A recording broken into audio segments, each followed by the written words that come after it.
How are you feeling today?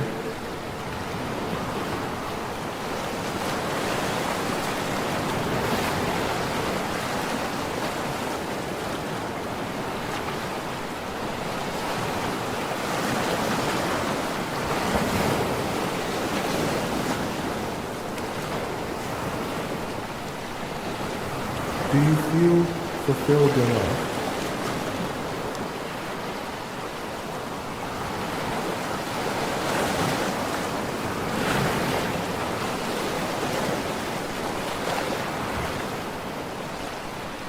The show will begin in 4 minutes. Are you ready?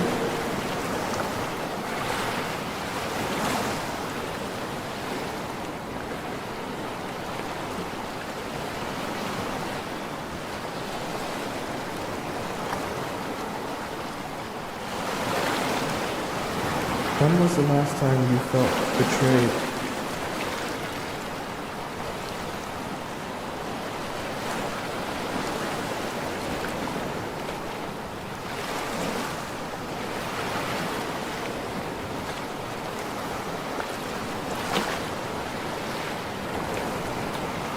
When was the last time you felt loved?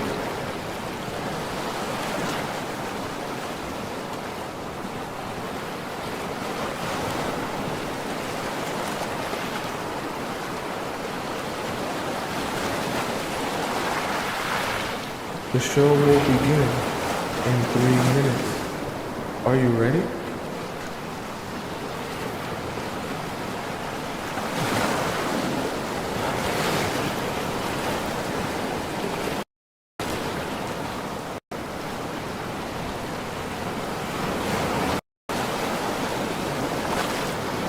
What did it feel like to be in love?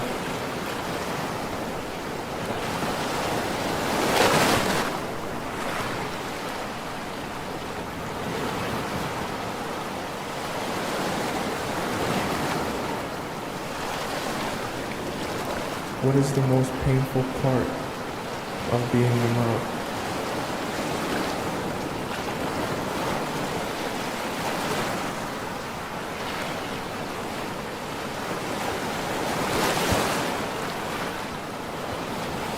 The show will begin in 2 minutes. Are you ready?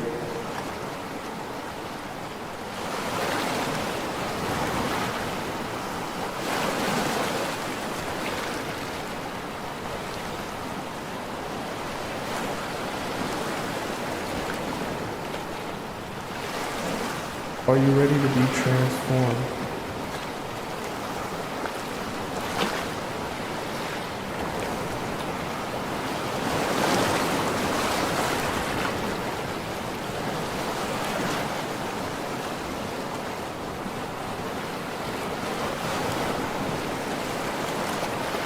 Are you ready to make a change?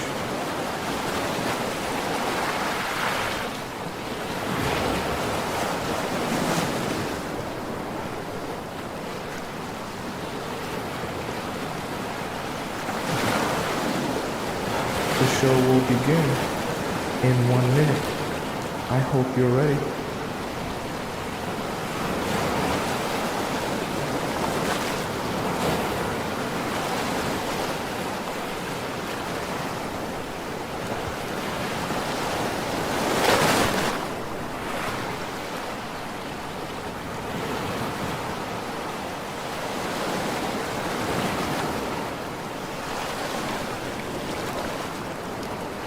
The show will begin in exactly 30 seconds.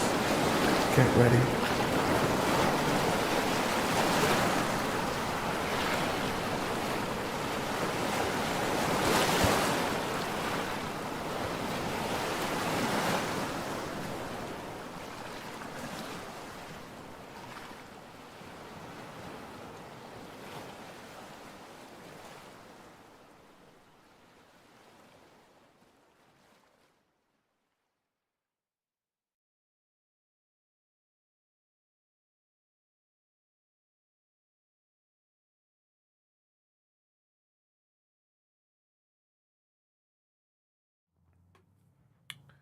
What if I told you that there are some dark truths behind why men are so focused on the sexual so early on? What if I also told you that with an understanding of what these truths are, it would make it so much easier for you to spot the men who are unserious instantly? If that sounds like information that you want to know, I have good news for you. On today's show, we're going to be discussing why men get too sexual way too fast. That way you can avoid the men who are trying to play tricks on you simply to get what they want from you. Welcome to the Players Club. If you're paying attention to me and everyone else in the live stream, please say here present so that I know you're here present and actively participating. How are you all doing here today? So good to see you. Who we got up in the chat? Let me just see the peeps we got up in the chat today. Okay, we got Tracy Niles, one of our amazing channel members in our YouTube chat. We got Kubi here in the YouTube chat. We got Ivy, our channel member in the YouTube chat. We got Opposite here in the YouTube chat. Nicole, one of our amazing channel members in the YouTube chat. I see we got BB as well. We got Amal, one of our amazing channel members. Welcome all you beautiful people in the YouTube chat. We got Kiki here in the TikTok chat. Miss Sweet here in the TikTok chat. Taylor's here. I believe I saw Sharice here. Scotty is here. SH is here. Shout out to our two moderators, or three moderators actually, SH, Sharice, and Scotty. Okay, welcome all you beautiful people in the TikTok chat. And of course, we have Missy America holding us down in our YouTube chat. Okay, welcome to all you beautiful people on this Monday. Sorry, my computer was having a little glitch. I don't know why our stream didn't get up on time. All right, anyways, chat, we're here today to talk about why men get way too pineapple-y focused way too fast. Okay, we want you to be able to understand men and how they think. That's why we're here, okay? That's why we exist here. Let me plug in my iPad. So, number one that we need to discuss here today, and something for you to understand, okay? Men are not necessarily bad people, but you have to understand a very simple concept that exists, okay?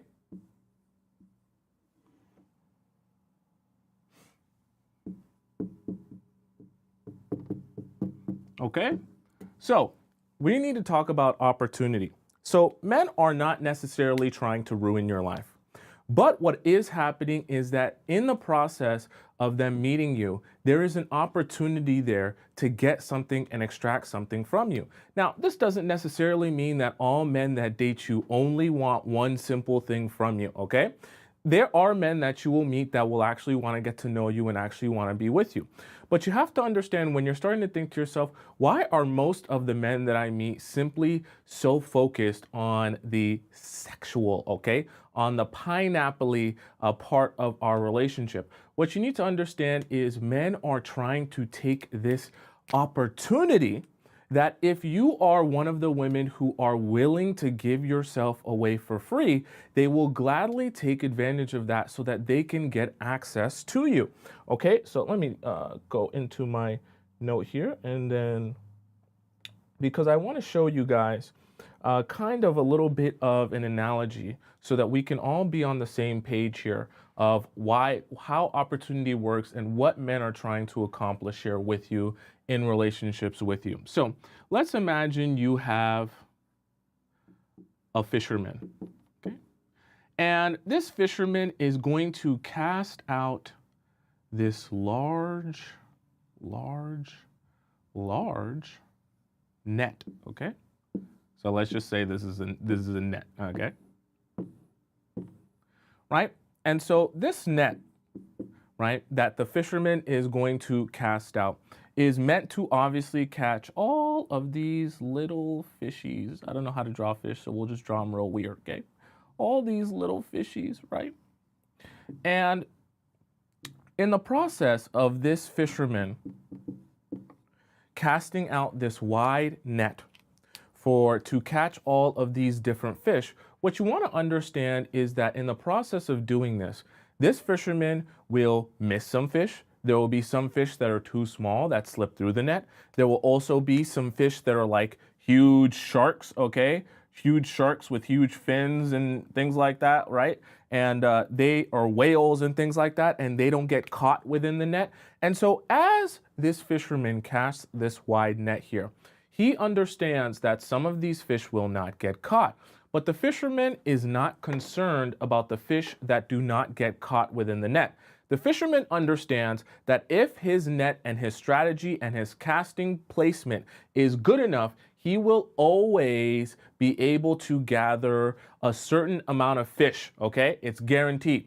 So you're probably wondering, what does this have to do with my relationships, or why men are so focused on what's in between my legs instead of focused on our relationship? Well, here's the thing as it relates to opportunity. See, men are actively looking for the easiest opportunity, right? And the next opportunity, because they want to expend the least amount of energy while getting in return the absolute most amount of benefit. So what you need to understand is, if they're looking at you, right? You're not a fish, but if they're looking at the situation in the similar concept where I cast the net out, meaning I attract a certain type of woman by validating her a particular type of way, by love bombing her, by telling her how much I want to be with her, by telling her how special she is, and saying all the same little tricks that I do on everyone else. I cast this net. Now, some of these women will be part of the Players Club, so they won't fall for any of this stuff, okay? Some of these women will be like these big sharks. Someone said in the YouTube chat, Kashmani says, I'm a big shark, right? Some of these women will be like big sharks. They don't fall for the stuff. They're not going for none of this. But some of these women that aren't part of the Players Club, that don't know what's going on, that are a little bit more naive and a little bit more vulnerable, they will get caught by this wide net that these men are casting, where they're essentially looking for the right type of woman to get an opportunity with. And in this case, this opportunity is the ability to sleep with you. So what I want you to kind of start understanding is that even though there are good men and there are bad men, and there's lots of men in between that, men are always looking for an opportunity. Whether it be an opportunity in the sense of being able to sleep with you, or an opportunity in a more vague sense, platonic sense of being able to extract something from you. It can even be girlfriend treatment. So you have to protect yourself against the understanding that men will come into your life simply to extract, because they have the opportunity to extract. And you never want to lose sight of the fact that men are looking for opportunities. Do not turn yourself into an opportunity by being someone that falls for all of the simple tricks, that when he casts his wide net into the sea, you get caught up like all the other little fishies, okay? We want you to be aware. We want you to be knowledgeable. We want you to be intelligent and understand that this is what the men are trying to do. That way, when they approach you with a certain particular type of approach, you can understand that this is what is happening. And you can also understand how to avoid this, okay? So, and I also want to mention to you that I don't want to say this all to you to make you feel offended or make you feel like all men are bad human beings. What I want you to understand is, whether we like it or not, dating is a game. And it's a game in the sense that when you're meeting someone, you're trying to determine who is the real you. What do you actually want, and what are you actually here for? Are you here to invest in me and our relationship, or are you here to just simply extract and give me nothing? This entire time, right? This entire time, the entire relationship, you're going to be determining, what is this? Who are you, and what are you really about? Okay, that's your job, right? And the men, they're going to try to take opportunity. So this is why this is so important. And I want us to hop right into number 2, because number 2 and number 1 go hand in hand, okay? By the way, chat, just making sure, I want to do a quick check-in. Tell me, yes or no, is audio good, video good, everything looking and sounding good, or does anything sound weird? Let me know in the chat. I want to make sure it's a good experience for you guys. That's why it takes me so long to get online. I like to double check and triple check now to make sure everything's good for you. Audio good and video good? Let me know, please, in the chat. All right. All right. So for number 2, what I want you guys to take notice of is the fact that men are going to test you. And we've talked about this in the Players Club before. And it's so important to understand that this is going to happen whether you like it or not. And it's also going to happen with the men that you actually think are good men. They're going to test you too. Now, this is very important that you don't make the mistake that when they test you, thinking, oh, we're all good, we're just having fun, it's a great time. And then when you make the mistake of, falling for the trick and the test, right, and failing the test, then you start to present yourself in ways that you don't want to be seen as. So let me kind of break this down for you a little bit more in an analogy that you can probably understand a little bit better, okay? And don't worry, I'm going somewhere with this. So when you were a child, okay, and your mom told you, right, this is you as a child, and your mom told you, hey, right, she said, you better not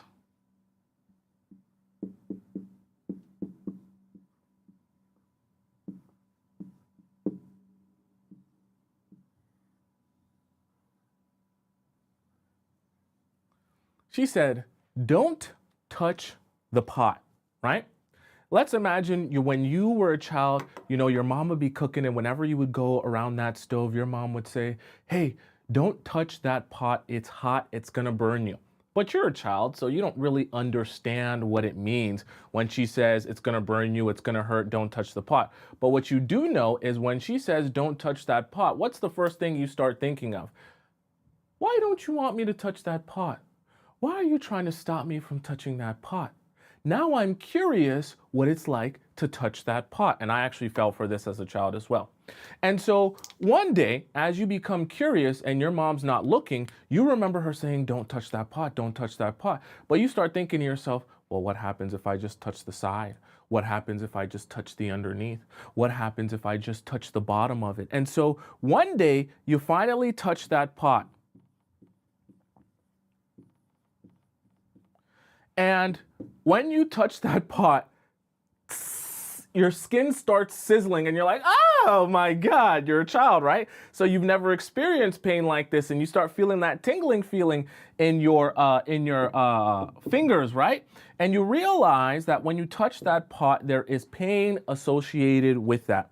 And in the process of you experiencing that pain, that is the only way you learn your lesson that you shouldn't be touching that pot ever again. So your mom no longer has to tell you, don't touch that pot every time you see it on the stove. Now, through your own experience, you validated that, yeah, when I touch that pot, I'm going to be in pain. So the reason I say this is because for men, you have to understand when you tell them things like, right,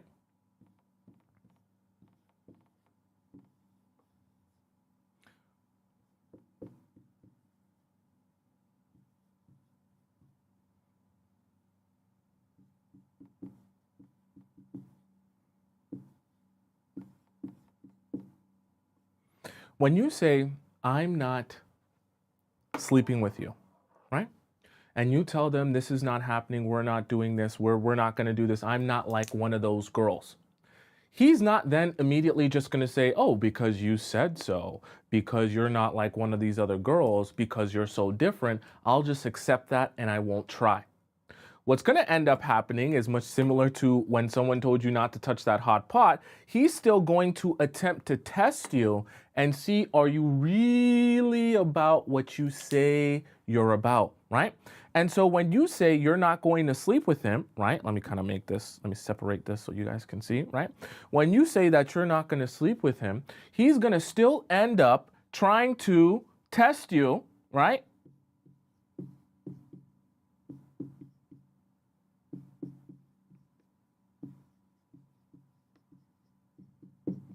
Because he wants to know, if I test you, do you actually mean what you say you're about? So in the beginning of your relationships, right? Remember, the men are looking for an opportunity. So even though you tell them in the beginning that there is no opportunity to sleep with me right away on the first night, they're still going to be testing their luck to see if this can be one of those opportunities. Remember, men are not just experiencing you in a vacuum. They're also experiencing you in the context of experiencing all the other women in the world. And unfortunately, we don't yet have all the women in the world watching the Players Club, meaning not everyone has the same level of knowledge that you have.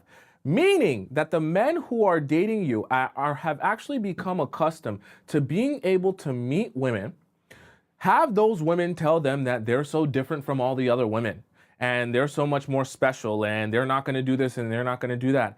Then once they say that, those men apply some pressure, you get them feeling good, you say the right things, and then they realize that none of those women who talked a big game were actually willing or capable of walking a big game. And when they realize that, then they eventually say, oh, well, that's just a woman thing. That's just an every girl that I meet type of thing. They're all going to say that they won't do it. But when I massage it, when I make her feel good, when I set the right mood, she will eventually forget everything she stands for, forget everything she said she was going to do or not do, and I'll have my way with her. Now, I know that this sounds really malicious, but I do want you to understand it comes from a place of being an opportunist, meaning they will take advantage of a situation if the situation presents itself as being able to be taken advantage of. Okay? So, does that make sense to all you beautiful people so far, right? Now, we're going to get into, how do I say this? A little bit of a darker side of these things, okay? Because I know these are questions that some of you have, why you keep feeling like you're meeting the same type of man over and over again. Now, this is kind of a, I guess we could say, depressing one, but it is a reality, okay?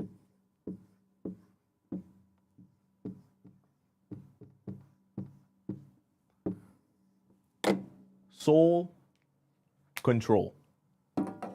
Now, this is kind of dark here, but what I want you to understand is there is a process of I guess we can call it a negotiation going on. When you meet a man, right, he wants something from you, okay? He either wants girlfriend treatment from you, he wants what's in between your legs, he wants access to you. In that process, you are obviously going to be determining, do I want to give access to you, right, of me to you? And if I am going to give access to you of me, how much access do you deserve at this current moment based on your investment or lack of investment in me? So what you want to understand here is men are not idiots, okay? A little bit emotionally stunted, but they're not idiots, meaning they understand if they can put you in a position that forces you to be at their beck and call, meaning just be, for them to have control, and they know that there's a specific way to go about that, well, then what can they do? They can take advantage of the opportunity, okay? So let's look at a little bit of an analogy example on what I'm talking about in general here. So let's say you are here, okay? And you have, let's just say, far friend. You know how you have close friends? This one is a far friend, meaning this is like an acquaintance, okay? Not really someone you talk to on a regular basis, not someone you message on a regular basis. You may watch their stories every now and again, but you guys aren't calling each other, FaceTiming each other. You don't really know what's going on in this far friend's life, okay? And so in the regular establishment of things, you and this far friend rarely talk even once a month, okay? But let's say in the process of, just circumstances and situations, you and this friend meet at some event somewhere. And this friend starts having a conversation with you, and this friend asks you, says, oh, I just want you to know I'm going through a really tough time now, and I would really appreciate it. I know this sounds really awkward. I know we haven't talked in a long time, but I would really appreciate it if you were to borrow me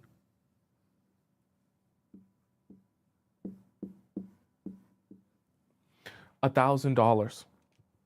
And this friend says, I really could use it. I just want to do this thing and I have a work thing. And you've got some extra money, you're balling, okay? You're doing well for yourself. So you're like, you know what? I know we haven't talked for a while, but we went to the same high school and I think you're a cool person and I want to see you win. If you say you need $1,000, but you know, you can pay me back and things like that, sure, I'll give you the $1,000. Now, something interesting is going to happen after you borrow your far friend, not your close friend, your far friend $1,000, right? So before, you weren't really messaging this person, weren't really FaceTiming them, weren't really calling them.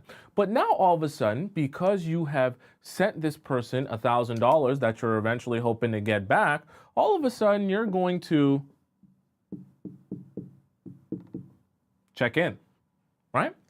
You're going to be checking in on this far friend because you kind of want to know what's going on in their life to get a gauge of whether or not or when you're going to be getting that $1,000 back, okay? So you're going to be checking in. You might be messaging, right? You might be calling, right?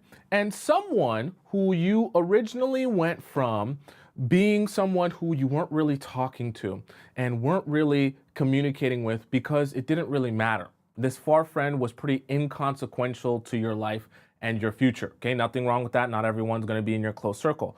All of a sudden, simply from $1,000 investment in this human being, you're now actually concerned with what's going on in this far friend's life. Okay, right?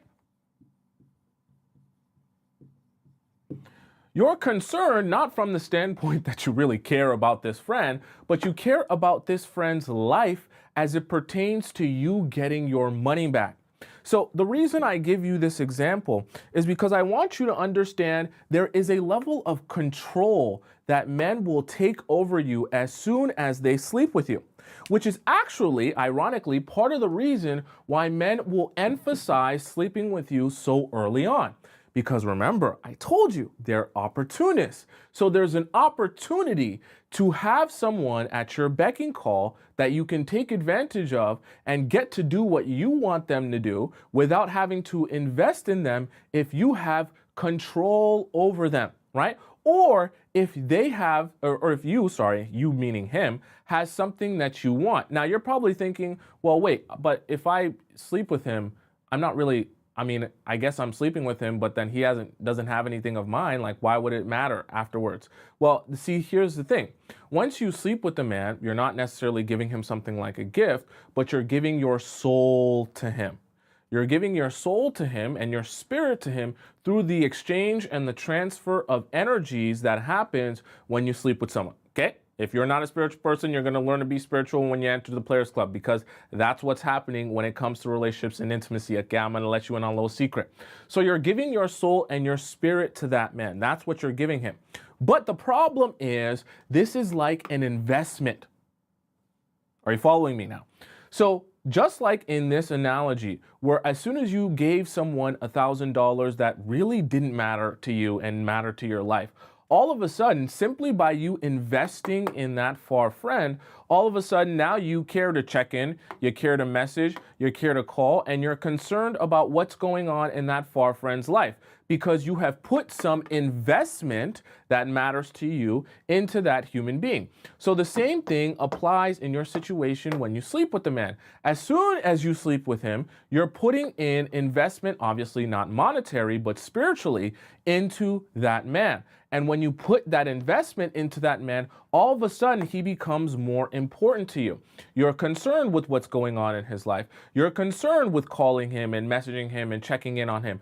And remember, if you're this concerned with this person, if this person all of a sudden matters to you because you've given them $1,000 or what's worth more, your spirit is worth way more than 1,000, but you get my drift. Once you invest in that person, now they have control over you. Because take notice of this, right? This far friend here in this scenario and in this analogy no longer has to do any of what? Any of the messaging, any of the calling, any of the checking in. Why does this far friend not have to do any of that? Because you're going to fill that space for them. You're going to fill that space for them because you want something from your far friend. You want your investment back. Are you following me? And when you sleep with men, you give them parts of your soul and your spirit, and you don't want them to run off with your investment. So take notice of the exchange that's happening when you sleep with men.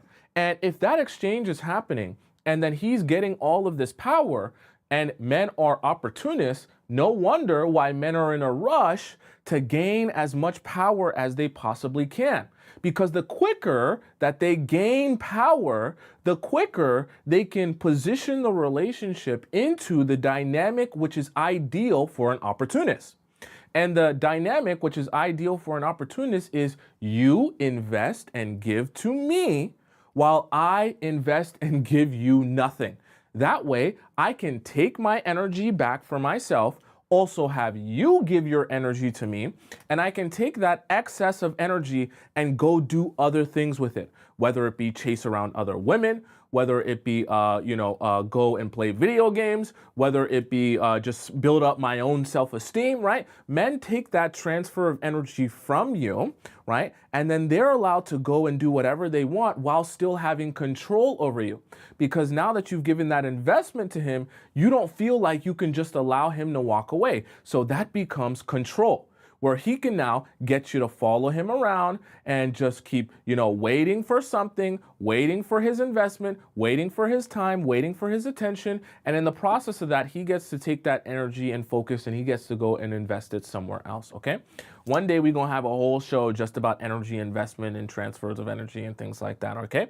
Are you following me? So does that make a little more sense to you so far, why men become so heavily focused on this at the beginning, right? When they first approach you, please never forget this. When men first approach you, that is when they have the least amount of power. Never, ever, ever, ever, ever, ever, ever forget that. You are the most powerful when that man first approaches you because he wants something from you. He wants your time, he wants your energy, he wants your life force, quite literally and figuratively, okay? And in that process, you have to understand how delicate the balance of power is and how important it is that while you have that power, that you make sure you're doing everything that you need to determine, is this someone that I should even be investing my time and energy into? Because once that balance of power changes and is switched, it's going to be very difficult for you to recover that, okay? So soul control was number 3. Does that make sense to all of you so far, right? Now, I know number 3 was a bit depressing, but I will warn you, number 4 is just as tragic, okay? But I want you to realize this, okay? These last 2 are going to be very important, right?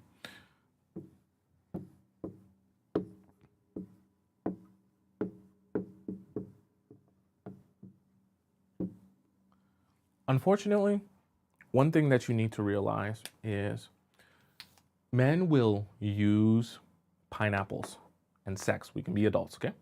And sex that in your relationship as a way of making you feel like there is more depth to your relationship than there actually is. When a man, a boy, however you want to describe it, can replace emotional intimacy with physical intimacy, if you're not really, really aware of what's going on, you can feel like you're closer to a man than you actually are simply because of the physical intimacy. So I'm going to give you kind of a little bit more of a visual so that you can kind of understand what's going on here. All right. So I'm going to split this page into 2, and we're going to have scenario number 1, and then we're going to have scenario number 2. So in scenario number 1, let's say you're here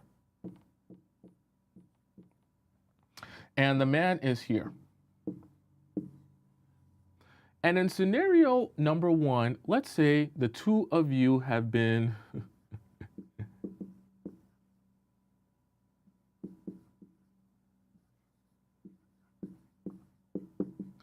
the 2 of you have been dating for 1 week in scenario number 1. Now, in this process, right, there's nothing wrong with dating. You have to meet someone. They all start as strangers, right? But when you start dating him in week number 1, what's going to happen, right? You're going to be building your relationship based on only knowing someone or spending a week with them. So what are some of the things you might do if you've only been dating someone for 1 week? What are the ways you guys might interact, okay? Let's say you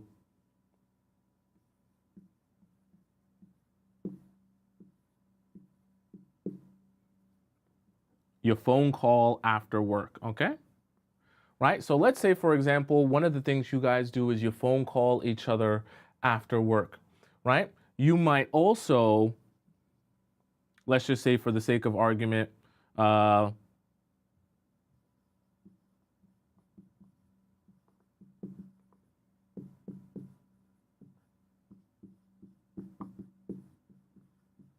you might make him your lock screen, right? You might make each other your lock screens, right? A man you've been dating for 1 week, okay? And I'm talking about like he's actually been your boyfriend for 1 week or something like that, right? And my point being is dating a man for 1 week will look a particular way based on how long you've known that man, okay? Actually, let me not even put the dating a lot because that's a little bit confusing, right? Let's just say you might, let's say, share gum, whatever. You've been dating a guy for 1 week, you share gum, you drink from the same glass or something weird like that, okay? A little bit more innocent. Now let's put in a scenario here in which you and this man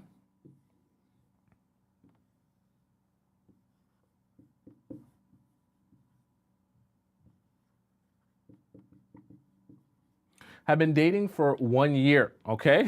Someone said, I'm not sharing gum, right? And you and this man have been dating for 1 year.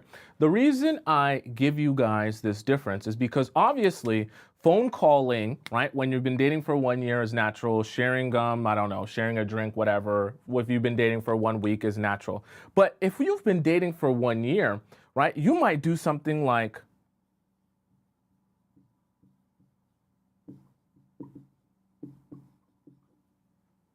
borrow his car, right? You might do other things like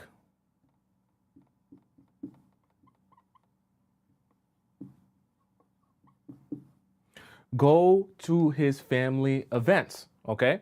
And I really mean like the family events that are supposed to be just for his family, as if you're part of the family. Now, the reason I bring this up, and I want you to kind of take notice of this, is because there is a difference between what it looks like to date someone for 1 week versus what it looks like to date someone for 1 year. Now, that sounds pretty straightforward, but here's the thing. See, if our relationship lacks substance, meaning it lacks depth, and I'm not talking about depth like going deep inside you, I'm talking about depth like emotional depth. If our relationship lacks depth because we've only been together for 1 week, what is one of the easiest ways, if I'm a man and I'm an opportunist, can I make our relationship feel like it has more depth than actually just dating for 1 week?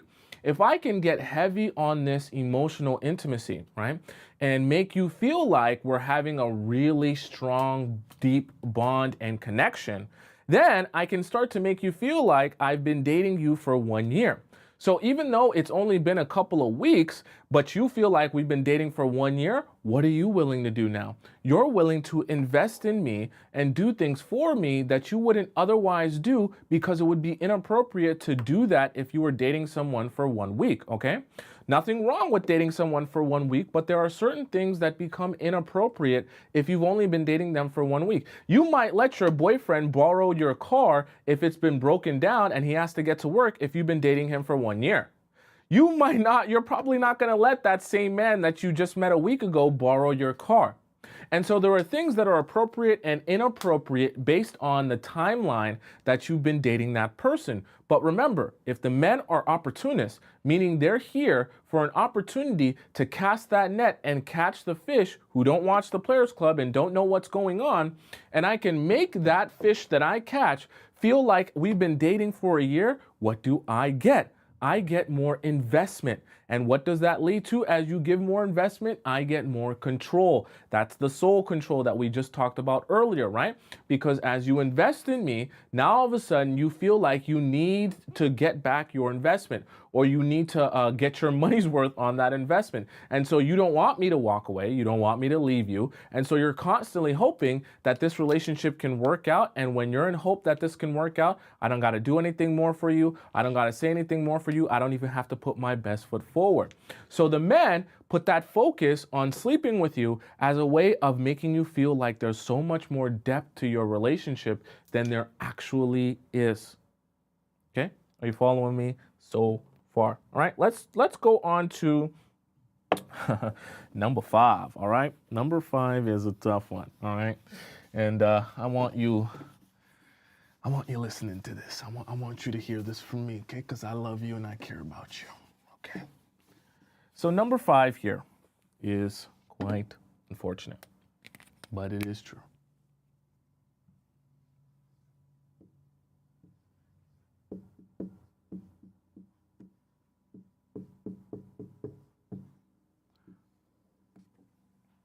Distraction.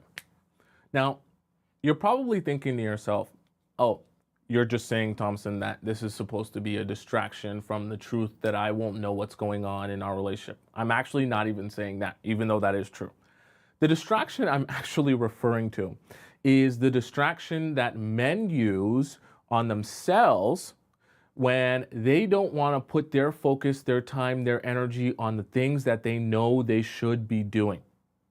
Let's break this down a little bit more so that you can understand exactly what I mean, all right? So, when I draw this, it's not going to make any sense. Don't worry, we are going somewhere here, all right? We're going somewhere very special, right?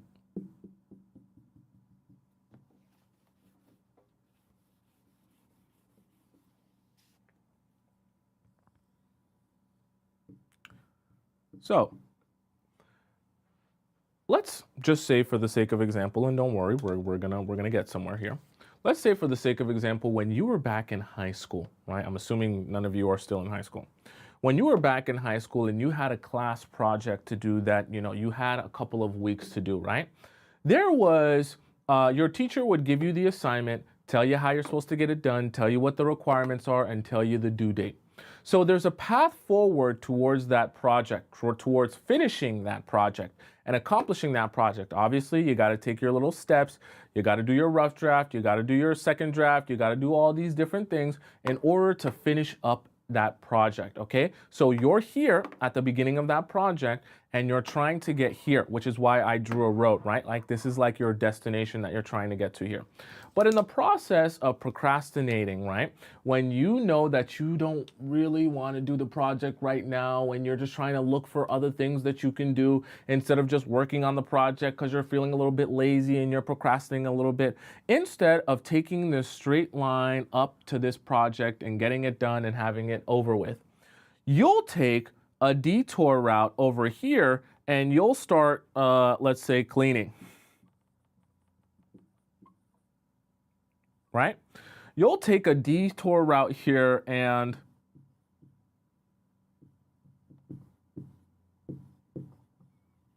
online shop. You'll take a detour route over here and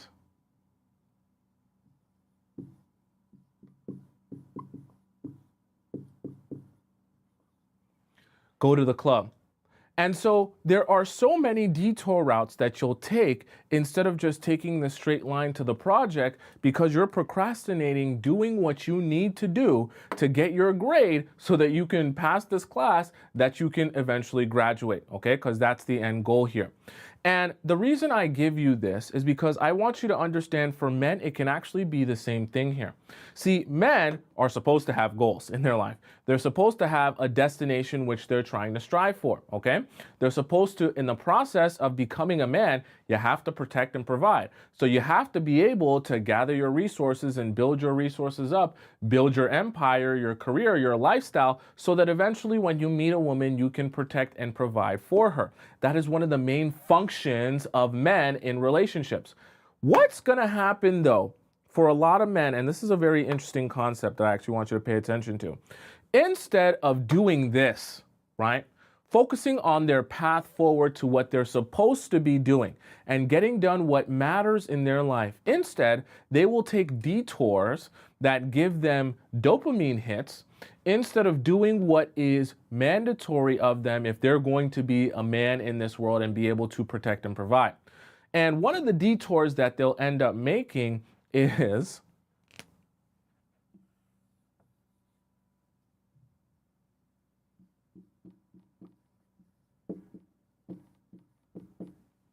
okay.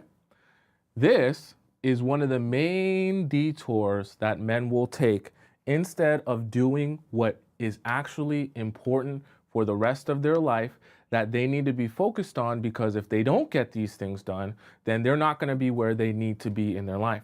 So men a lot of times will be looking for easy sex and what I describe as cheap thrills, meaning just the ability to just spend some time with someone, waste some time with someone, sleep with them, get the feeling of being like you're in a relationship, even though you actually shouldn't be doing that because you have more important things that you should be putting your focus on.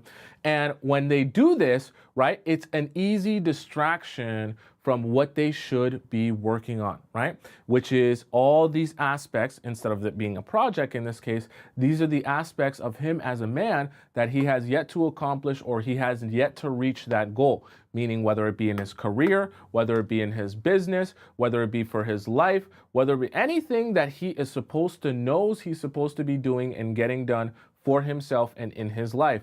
Men will procrastinate doing that and they'll use easy pineapples, easy sex as a distraction to be able to make themselves feel good instead of feeling like garbage about the fact that they're not where they know they're supposed to be, okay?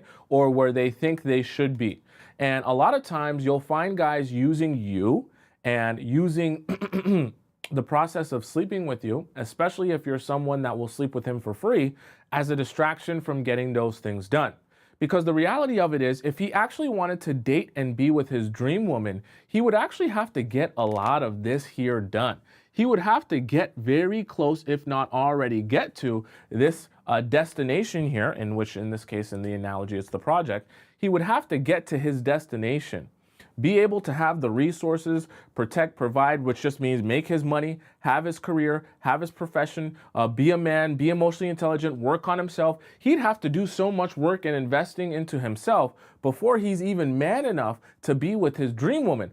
But if instead of working on those things to be the man for his dream woman, he can still get access to a woman with cheap thrills and easy sex, he will go and take this detour and veer out. Okay? And so sometimes you'll realize that the men in your life are so focused on that because, one, they might not have any substance within them, but they're also looking for their own distraction. Which is exactly why I tell you guys when we have this show and when we talk in the show, I tell you guys when you're dating men to be asking them what they want for themselves, where they're at in their own life, and where they see themselves going. Because the men without direction and the men who are either not yet where they want to be or don't seem like they have a path forward will always be looking for a distraction. Because the hardest thing for men to do is to face themselves and say, I'm not who I think I am. I'm not that guy. I wish I was that guy. I know other guys that are that guy, but I'm not that guy. And instead of facing that and being in pain, they would rather ignore that and do things that will make it the process of ignoring that and distracting themselves from that a lot easier. And one of those ways is to get easy access to women who are vulnerable, who are in a position to get caught by the net. And because they're unaware of the issues that he's stemming from and going through and the tricks that he's playing, they can get these cheap thrills out of the women, and those women can serve as a distraction. Okay? Does that make sense? Juju says it was the first question I asked to my date. Good, good. I'm glad. I want all you guys asking those type of questions. That's the new we're not going to tell anyone. That's the new era, the new trick, the new way to start asking men questions and getting an understanding of what they actually want. Okay? You're not going to do the stuff that you hear everyone else do, where they say, oh, so what do you want in a relationship? Okay, because the men already have a cookie cutter prepared answer for that, and they know exactly how to answer that to make themselves sound good. That's not what you want to be asking them. All right, so does that make sense to all of you so far? We had number one was let me see here. Number one was the opportunity. Number two, the test. Number three, soul control. Number four, substance. And number five, the distraction. Do you guys have any questions about the five that we just discussed? By the way, if any of you missed any of the points and you want to rewatch them in their entirety, you want to get the detail on them, then you go up to my YouTube channel. For those of you who are on TikTok, because I know you guys want to rewatch this and know what I said. If you missed it, go to my YouTube channel. It's just Tomisin Atobatele. Type it in on YouTube. You can even just type in the first name. And when you go to my YouTube channel, you'll be able to see me live at the same time on YouTube, and you'll be able to see all of the stuff that we talk about here, okay? Right? Therapist Bay says, what are the questions that we ask men? I've had a whole show on that. So go on my YouTube page and just type in my name and type in questions. And you'll see the live show that I did on questions to ask men on date. I'll give you a little synopsis. The questions are all focused on asking him about himself. When you ask a man about himself, you'll get the answer of how he'll treat you, because how men do life is how they'll do relationships. There is always a correlation between that. All right. Does that make sense? Very, very important that you understand how to question men, because in this day and age, they gonna lie to you. Okay, they gonna lie to you. They gonna tell you some falsehoods. All right, all right. Don't let yourself get confused by men when they approach you in a particular way and they're so heavily focused on this particular thing. Okay, understand that they might not be evil men, but they are opportunists. So don't ever fool yourself as well into thinking, oh, well, things are going so good and I like him so much and I like this relationship so much that I guess I'll just go back on my word and this will be the one exception guy that I'll sleep with. Don't ever make exceptions for men, especially if you like them. Don't make exceptions for them. The moment you start making exceptions for men, you will feel more indebted and invested in them, and then you'll start to lose your mind. Okay, we don't want that. We want you treating him like every other man. In fact, be a little bit more mean to him. That way, you're able to detach yourself and walk away if he starts treating you poorly. With that power, it'll force him to actually act right. Okay. Amor says, how men do life is how they do relationships. Precisely. Okay, never forget that. That's one of the things I always tell you guys. How guys do life is how they do relationships. Okay. Cole says, do not be mean. I don't know if you're a girl or a guy, but Cole, if you're saying that women shouldn't be mean to men, then go ahead and believe that. Test it out for yourself and see how that works for you. Okay. All right. All right, guys, you guys have any more questions about anything that we discussed here before we hop into our next segment? By the way, for those of you who want to ask me a question that requires some nuance, please make sure you go into our Discord and you ask me that question, because we're going to hop in there in the segment after this segment, in the next segment, and I'm going to be answering some questions. So if you want your question answered, you're either going to have to go to Discord Premium, or you're going to have to drop your question in the Discord in general if you want me to answer it, okay? The moderators will show you. It's the link in my bio on TikTok, and it's the link in my description on YouTube. And the moderators, any of you, just ask your question, if you want to go on Discord Premium, the moderators will explain to you how to get your question in both of those places, okay? I'm talking about a personal question, all right? So let's hop into our next segment here. Our next segment is going to be our React segment. Don't worry, today we have everything working for the React segment. So spam up your camera emojis, spam up your headphone emojis. We're gonna be reacting to all the amazing videos around the TikTok universe about relationships. We're gonna have so much fun today because we have a lot to go through. And in the process of me cleaning up and stuff like that, I gotta make sure I put my chair in and everything, get it nice and good for you guys. We're going to watch a little intermission video. Today's intermission video comes from Steven Speaks, okay? Steven Speaks is going to talk to all you beautiful people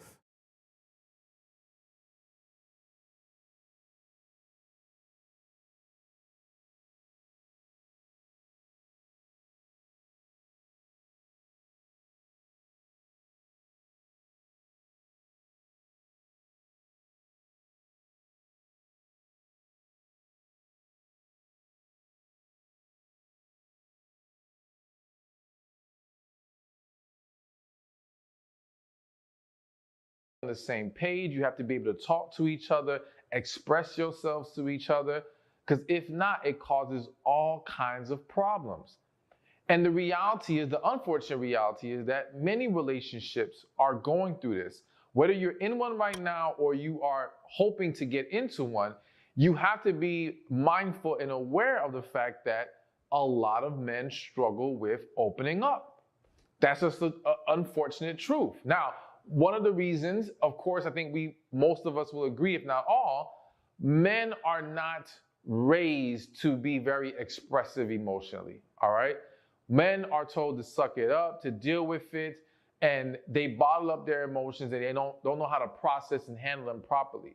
Now, there are some people out there who believe, okay, so we need to encourage our young men to open up and express themselves.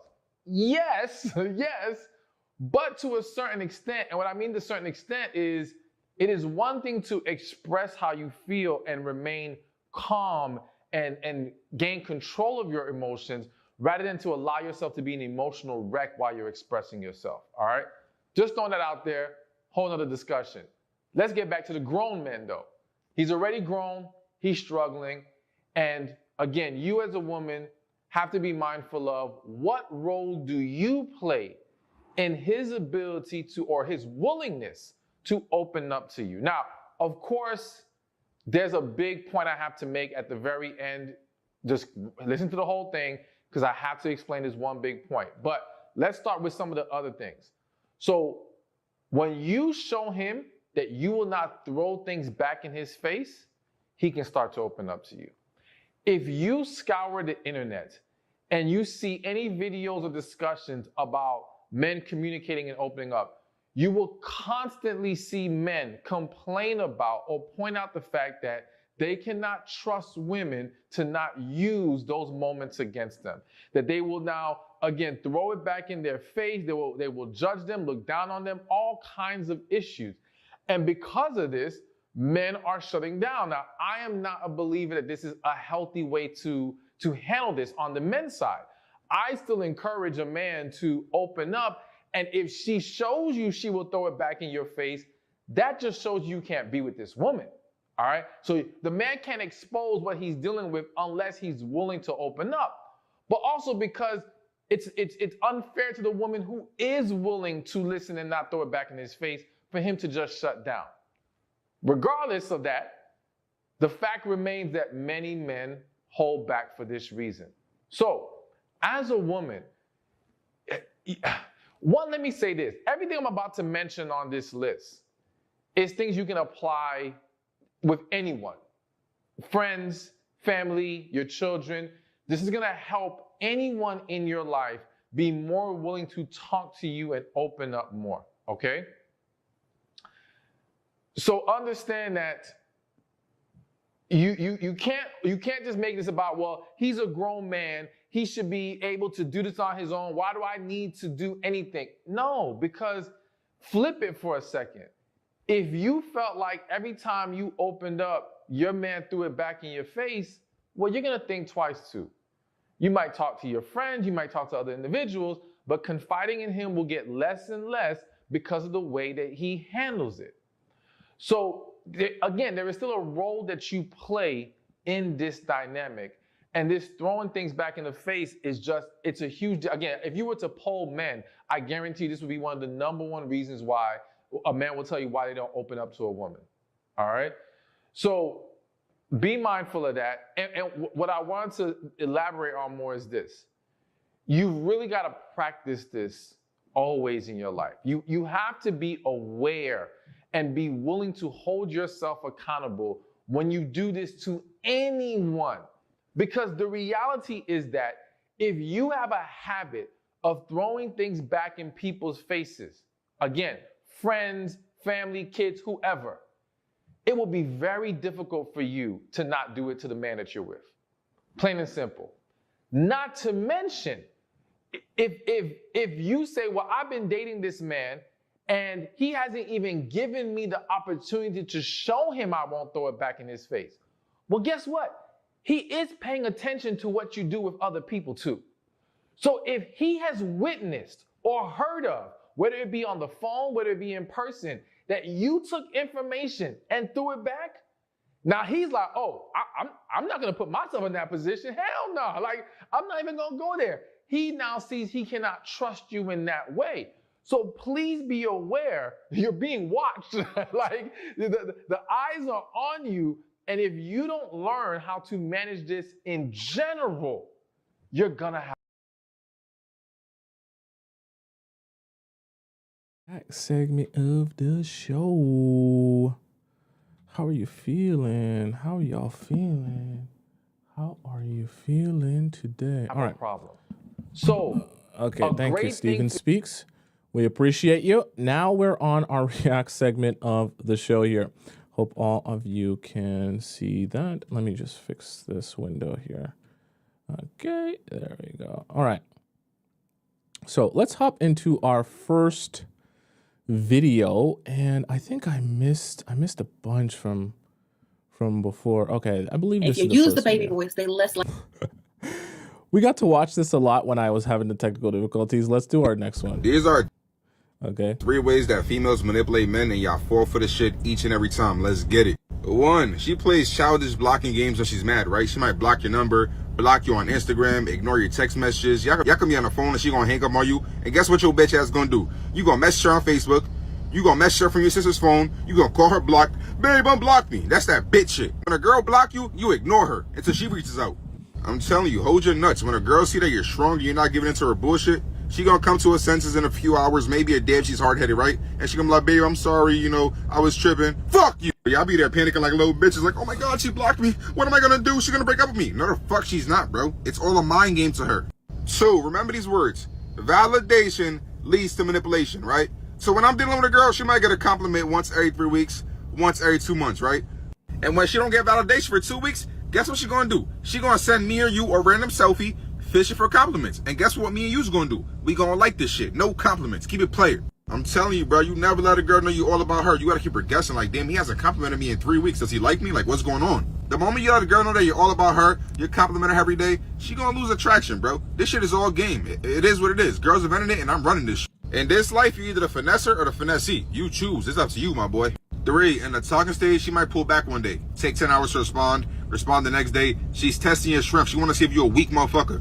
She wanna see if you're gonna double text. Hey, is everything okay? Did you receive my text? She's testing you. The moment you double text, her panties dry the fuck up. Sahara Desert, you heard me. It's like, damn, did she get bitches? Do he got a purpose? Or when she texts back 10 hours later, the next day, tell me, sorry, I just seen this, and you respond within 5 minutes. Oh, it's okay. Panties dry. Player eliminated, bro. Like, damn, he was waiting for my text. He got no bitches. Okay. Enough of this. I mean, you know what's good about whoever sent me this whoever sent me this video.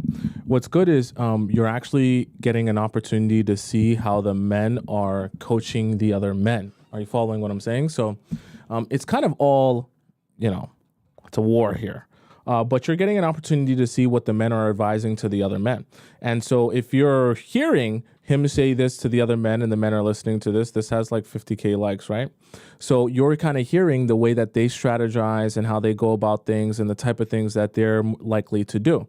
And all you have to do is nothing, because you never forget that at the end of the day, even the men that talk like this, okay, even the men that say this and, talk a big game and this and that, remember, that's a straight man, okay?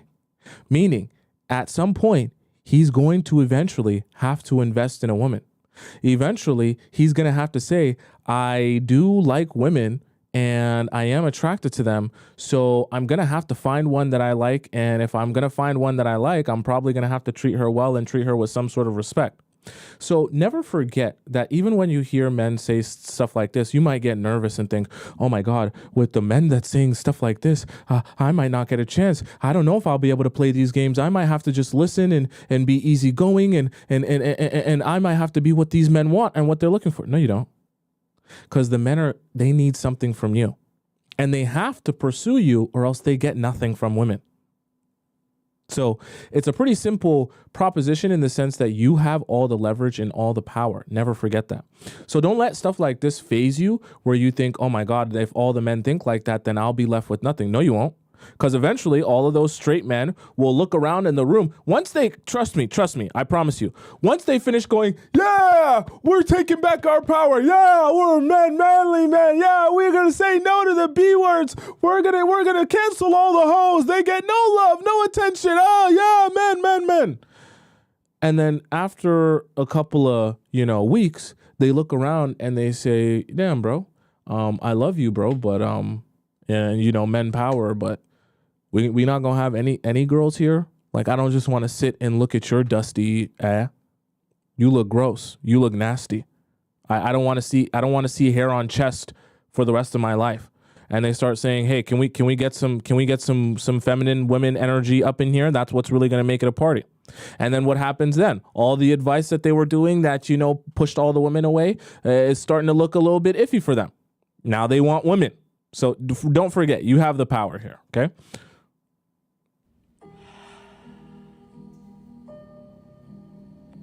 All right, let's talk about the she deserved the purse trend that is absolutely sweeping the nation right now. And more specifically about how these men's egos are so fragile they just can't let women have like one nice wholesome thing in this life.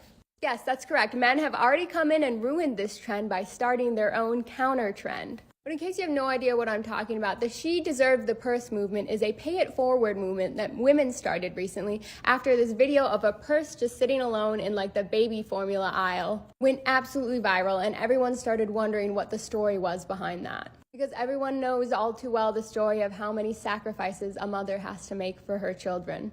And it was a cheap little Target purse. She should not have had to choose between baby formula and the purse. She deserved the purse. So I believe it was Miss Gonzalez here who started this pay it forward movement, where now women are going around and like hiding money in baby formula and other things in stores to surprise other mothers once they purchase it and take it home, because you never know when someone might really need that 20, 30, etc. dollars.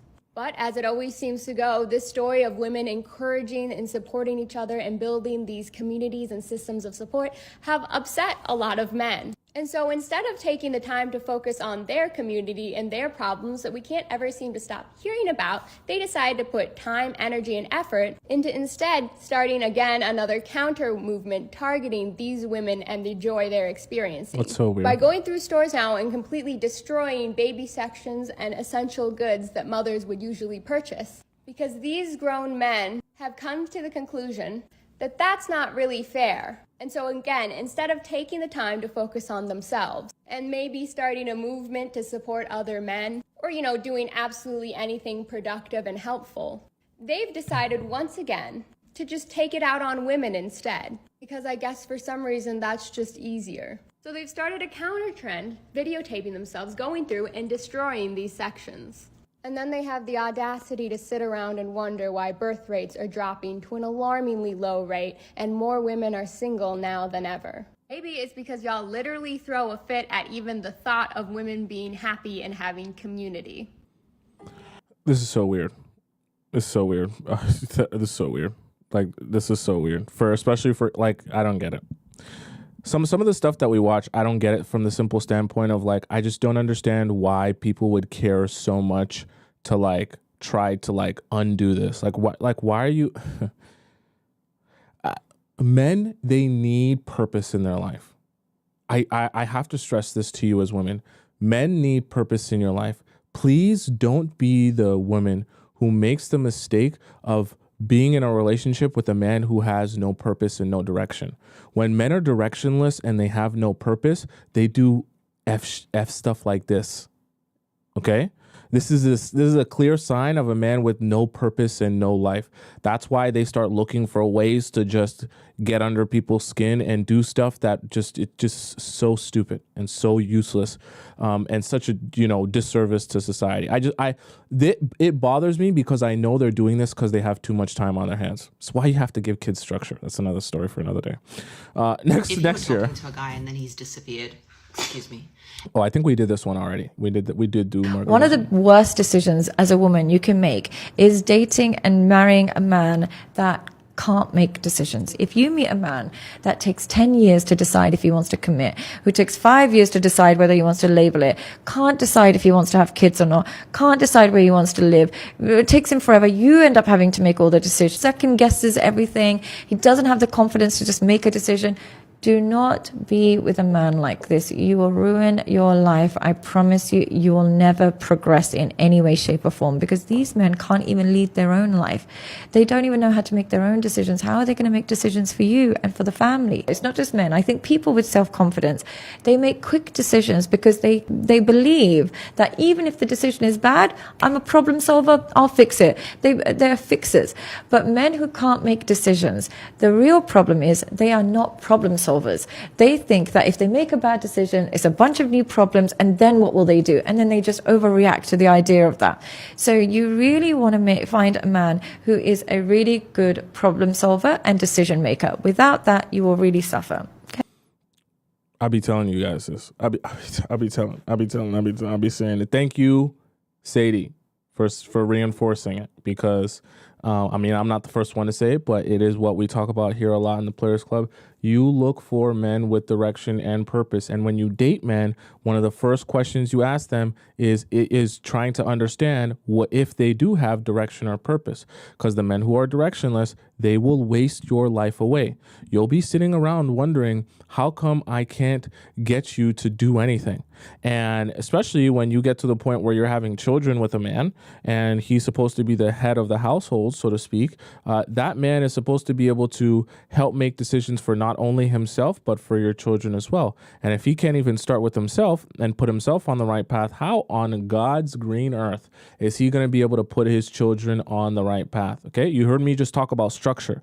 You think a man who sits around and plays video games all day will be able to teach his kids structure and discipline? Hell no. Okay, so this is why you have to be looking out for those things.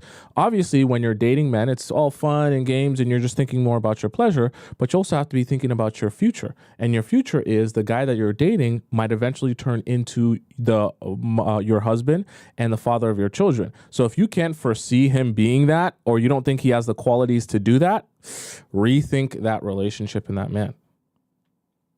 Most attractive women do not get chased. And I know what y'all probably thinking, like, okay, so if I'm attractive, I'm not going to get chased. Guys not going to do all this and that. Listen. I know sometimes y'all will see, like, somebody go up to a girl and, like, try to talk to her, hit up on her, ask for her number, all this stuff, right? It's multiple reasons why. It's either because they think that, like, they have a better chance with them. They may think, like, oh, the clothes that they wearing, the shorts and all of that stuff, straight off just lust. Or they may feel more like it's like easy kind of. And the reason why I'm saying that, because like, think about it. Most girls who are crazy attractive, they always say, guys never come up to me. Guys never ask for my number. Guys never do this. Guys never like just randomly, like let's say you at Chick-fil-A or you're some at some like clothing store at the mall or something. No guy coming up to you and you're like, what the heck? They are scared of rejection. Like, most of them are scared of rejection. Like, I'm not even joking with you. Like, they just, like, they be scared because they think, like, oh, this girl gonna say no. And, like, they just have a feeling like, oh, yeah, she's way out of my league. Like, she gonna say no. I ain't even gonna do it. But, like, you know what I'm saying? Like, but at the end of the day, you just want somebody to come up to you type stuff. Like, that's really what it really be. And, like, most guys are not gonna do that if you're crazy attractive. So that means that you are more attractive than you think. If guy's not coming up to you, or if you're not getting chased and all this stuff. Because they just like, yeah, she ain't about it. Yeah. Or most of the time, like, they just stalking your Instagram. Like, I know, like, especially the girls who like crazy attract, like, like if you are attractive, they're just stalking your Insta. Like, say if Okay, what I want to say to this is very based on the environment that you're in. If you're in the right or wrong environment, you will notice this more or less. Meaning, if you go to a club in downtown Atlanta, I guarantee you, the wolves will chase you. If you look good, the wolves will come and get you. They're going to come up to you. They're going to talk to you. They're going to chit chat with you. They're going to catcall you. Okay. Now, if you go to a Publix grocery store in northern Iowa, you might not get the same level of, chase or pursuit like you would if you were in a club in downtown Atlanta. Okay. So I'm saying that to say there is a level of like, what he's saying, dependence on your environment and where you are, the culture, and how willing guys are to like just, try it even if, they don't think they have a chance, all right? Someone says, what about Publix in Atlanta? Well, that could also depend too, right? It could be possible in a Publix in Atlanta, although it's probably a different crowd in there, right? And so I'm just saying that to help you understand the environment does matter in terms of the type of men and things like that. But yes, there is an element to like men being scared of rejection, which is why you'll notice if you're a really beautiful, attractive girl, you'll probably notice that the men are the most bold over your Instagram DMs. And they'll respond to you and say some crazy stuff to you over Instagram DMs because that's just their opportunity to shoot their shot at you without having to feel that same level of rejection, okay? But I don't want that to make you think like it's not possible for men to pursue you if they really want to. And at the end of the day, you want to be weeding out all the men who are too scared to come up to you because they're afraid of rejection. You want to weed them out because they're wasting your time if they're too scared to pursue you when they know that they want you. That's a waste of your time to be with a guy like that, because you'll always be begging him to be more of a man and take more control instead of him actually wanting to take control. Someone said, I love Publix. It's a good store. What does that say? When a man loves a woman in silence, he loses everything, including her. When a woman loves a man in what? Clamor, she loves. Does that say glamour or clamor? She loses everything, including him. For in love, silence is a man's crime, and clamor is a woman's. I think he wanted to sound more like a poet, and I don't know. I don't know. The text is too small. I can barely read it. Let's go to the next one. Ain't no bitch that hates you more than a bitch who made bad decisions for her life. They see you living completely different than them and they be like, so what do you think? Like, what, you think life is just so easy? I mean, I created this life. It has become a bit, I would say easier because I enjoy what I do. What are you trying to get at, you miserable bitch? What? That I'm supposed to struggle because you struggle? That's your bad decision. Like, what? People think just because their life is hard, everybody else's life is hard. No, bitch. I grew up with a hard life because, I grew up with my parents. Whatever they had going on affected me. I became an adult. I leveled up. And I made shit happen. How about you do the same instead of worry about what the fuck I got going on? Put your energy in the right places. Don't be focused on other people. Be like you. See, trust me. We in the Players Club. You will learn in the Players Club. I'm going to get it through your brain. You're going to worry and think about you before you think about anyone else. You're going to spend the most time on you. You're going to spend the most time thinking about you. You're going to spend the most time thinking about what you want. You're going to worry and focus on you because that's what matters. Can't focus your life on other people's lives. Don't do it. It's a waste of your time. I don't know who needs to hear this, but Hello Kitty Why is he looking at the camera like this? doesn't do 4 lines of coke in the bathroom, then walk out of the bathroom with nothing under her miniskirt to grind on the guy that's been buying her drinks while her boyfriend is texting her goodnight. Alright? Hello Kitty's not the menace that y'all paint her out to be. Alright? She's a kitty. Alright? And she likes to do fun things with her friends. Like get chalk and draw on the driveway. Alright? Y'all need to stop associating Hello Kitty with the worst woman alive. Alright? That's not Hello Kitty. Who sent this to me? Who was it? Tell me. That's the devil. Hello Kitty wouldn't tell you to do another line, put on some pink, and go out there and fuck these dudes. No, Hello Kitty would tell you to go to a therapist and get some help. That's the devil, sweetie. That's the devil. Look, I'm just saying the icon wouldn't really, agree with the lifestyle choices that y'all are doing around her. You know what I'm saying? Like she wouldn't allow that in her bubble. She'd put a hand on your shoulder. Don't do drugs, kids. Don't do drugs. One thing we should all learn from men as women is putting ourselves first. A man will leave a woman with kids all because he's putting himself first. A man will choose to cheat on you all because he's putting his happiness first. A man will lie to you all because he's protecting his peace. So in conclusion, as a woman, stop being selfless and start being a little bit more selfish. I was about 22 years old having breakfast with my daddy at a restaurant when he asked me about my relationship. And I could feel myself about to cry. And I was like, well, Daddy, I want to break up with him, but he keeps making me feel like I'm the only person he has in the whole world. He said, and I quote, Gross. Shonda, if that boy had found somebody else, he would have left you in a second. Men will put themselves first, regardless of it being inconvenient, regardless of what all you've done for them. They will still do what's best for them. They don't care if you've moved cross country to be with them. They don't care if you've just had their baby. They don't care if you've just been diagnosed with cancer and you really could use their support. Women are always taught to sacrifice and put everything and everyone first, but never forget that your happiness matters. You're not going to good deed your way into making him a better man than he already is. So I don't care if you were with him when he had nothing and now he has everything. I don't care if you supported him and let him live with you rent free. I don't care what you've done for him. It's not going to make that man into a better man than he already is. One thing we should all I think she was facts. I just said it earlier. Make sure you keep your focus on what's important, which is you. Your focus shouldn't be on other people, other men. You have to hone in on your happiness and what that really is, and you have to, on an ongoing basis, check in with yourself to answer the question to yourself. Am I happy? Do I like what's going on? Do I feel like I deserve this and I'm where I want to be? If the answer to that is no, then you need to start making changes regardless of how it makes other people feel.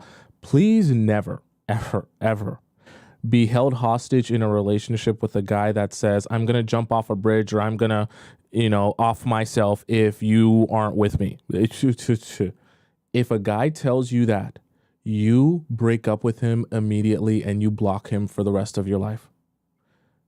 Any guy that threatens to unalive himself if you're gonna leave him, never speak to him again. That's like the worst thing you could possibly do is be held hostage in a relationship like that. So you're about to go on a first date with someone you've never met before. Here are some questions you could ask. Hey, you might as well hit that follow button. I make videos like this every single day. What is something you want to learn or something you would love to get better at? This is a great question. You get to understand them as a person, what their interests are, and then once they tell you, now you got something to talk about. That's great. That's a great one. I agree with that. Hearing someone talk about what they want to learn tells you what they're currently interested in now at this moment. And if he says something like, I don't want to learn anything, I don't have anything I want to learn, that lets you in on the fact he's not doing anything with his life. Oh, you're into magic and you want to be a professional magician? All right, show me something. I want to see it. Who knows what they might be into? Maybe they have a special talent. I don't fucking know. Number 2, who is someone special to you in your life other than your mom and your dad? There's a good chance they're going to say one of their friends, right? Or their best friend. Now you get an opportunity to learn about their best friends and who the hell they're hanging out with. And this is not an interrogation by any means, but it's good to know these things. Maybe their best friends are fucking alcoholics. That's something good to know. Maybe after hearing that, you might want to go to the bathroom and just maybe not come back. Number 3 is more of a funny one, but it's a good way to break the ice. I love doing this with women just to see where their sense of humor is at. If I'm dating a woman, I don't want her ass to be boring. So here's what I would ask. If you had to get out of this date right now, what would you do to leave and escape? What would be your excuse? If you're going to use this, say it in a way that doesn't sound threatening at all. Make sure they know you are just fucking around. This will show a couple things. 1, that person has a sense of humor. That's what we all want. And 2, how creative they could become on the spot. For me, just thinking off the top of my head, I'd be like, oh my God, my friend's in the hospital right now. I have to go. I got to get the fuck out of here. What? That one is a little, that one, I see what he's trying to get at, but that one can be a little bit confusing. For a first date, this is the thing. For a first date, you're not sure of each other's vibe. Sometimes, if you're not careful, some of the things you might say can be misconstrued. While that is creative and it's just a fun little jokey joke thing, some people might take it as, oh, you're trying to imply that you don't want to be on this date, okay? So I think that sometimes that could send the wrong message. I get what he's trying to say. Right, but it's a little bit strange to say, okay, on a first date, especially when someone doesn't know your way of joking. Okay, someone can be compatible with you, but not necessarily understand your sense of humor yet. Okay, sometimes you have to grow into that. And for a first date, it's a little bit of an awkward. If you guys are at a misunderstanding like that, it can be a little bit awkward. Okay, I wouldn't advise you to do that. The second question though was a good question. More of a funny one, but it's a good way to break the ice. But It's good to know these things. Maybe their best friends are fucking alcoholics. Learning someone's best friends and having them talk about them is good. Now, obviously, guys aren't going to come out and tell you my best friend's an alcoholic, but because you're going to have to learn some of these bad habits over the course of time. But it is good to hear a guy talk about his own life. That will give you insight onto who he really is, okay? That's how you get that mask off a lot quicker. I'm going to say the quiet part out loud. You don't need to do no contact. You need to do they never fucking existed. Burn it all to the ground. Get rid of everything that you have from them. Delete their number, block their socials, and then thank me later. I'm gonna say the quiet.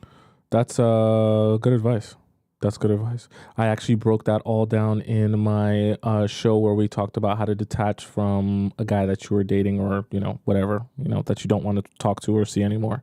And I broke it all down step by step so that you never have to wonder what you should do next type of thing. We did a whole show on that. Okay. The problem is that men aren't running away from good women. They're running away. Also, by the way, thank you so much to Don't Care in the TikTok chat who donated a bunch of coins there. Thank you. Parts of themselves that they know they have to fix to deserve her. The problem is that men aren't running away from good women. They're running away from the parts of themselves that they know they have to fix to deserve her. Then we just talked about that, right? The distraction. When men know that they need to be in a particular place in their own life to get the woman that they actually want, instead of doing that thing and working towards that, they distract themselves with cheap thrills, right? Roses are red, violets are blue. The more you do for a man, the less he wants to do for you. Roses are red, violets are blue. The more you do for a man, the less he wants to do for you. Roses are red, violets are blue. The more you do for a man, the less he wants to do for you. That's funny. That's pretty funny. You should not give a crap what a man says or what he feels, only what he does. He's sitting from across the room pining for you, let him. He says he loves you, good. Show me. Men are action driven. If they're not doing something about it, it does not mean shit. But they will use words and emotions to manipulate women. They will use words and emotions because they feed off of your attention and your energy. But unless he is doing something about it, ignore him. Starve him of your attention. Like ruthlessly ignore that man. You should not give. She must have been watching the show. She must have been watching the show because I agree with that. Trust me, attention is currency, and when men realize that you're bothered or that you're triggered or that they can get you to go crazy, it just makes them feel good about themselves and it gives them the ego hit that, hey, I'm the man. Okay, when they realize you don't care. I wish I could show you guys this video of this couple. It's on Instagram though. I gotta send it to myself from I find it on TikTok of this man and things like. Oh, that reminds me so much. Okay, this is a little, this is a little side note because I forgot to show you guys this and I wanted to show you guys this on Friday and I really want you guys to see this because I want this for you, okay? So on Friday, I was trying to show you guys why, first of all, meeting guys on dating apps is just a waste of your time. But I want to show you guys the new way that single people are meeting up. It's run clubs. I'm gonna don't tell too many people about this. It's not gonna work well if too many people know. You all ask me, where do I meet new guys? I want to meet more guys. But obviously I talk about not going on Tinder, not going on Hinge.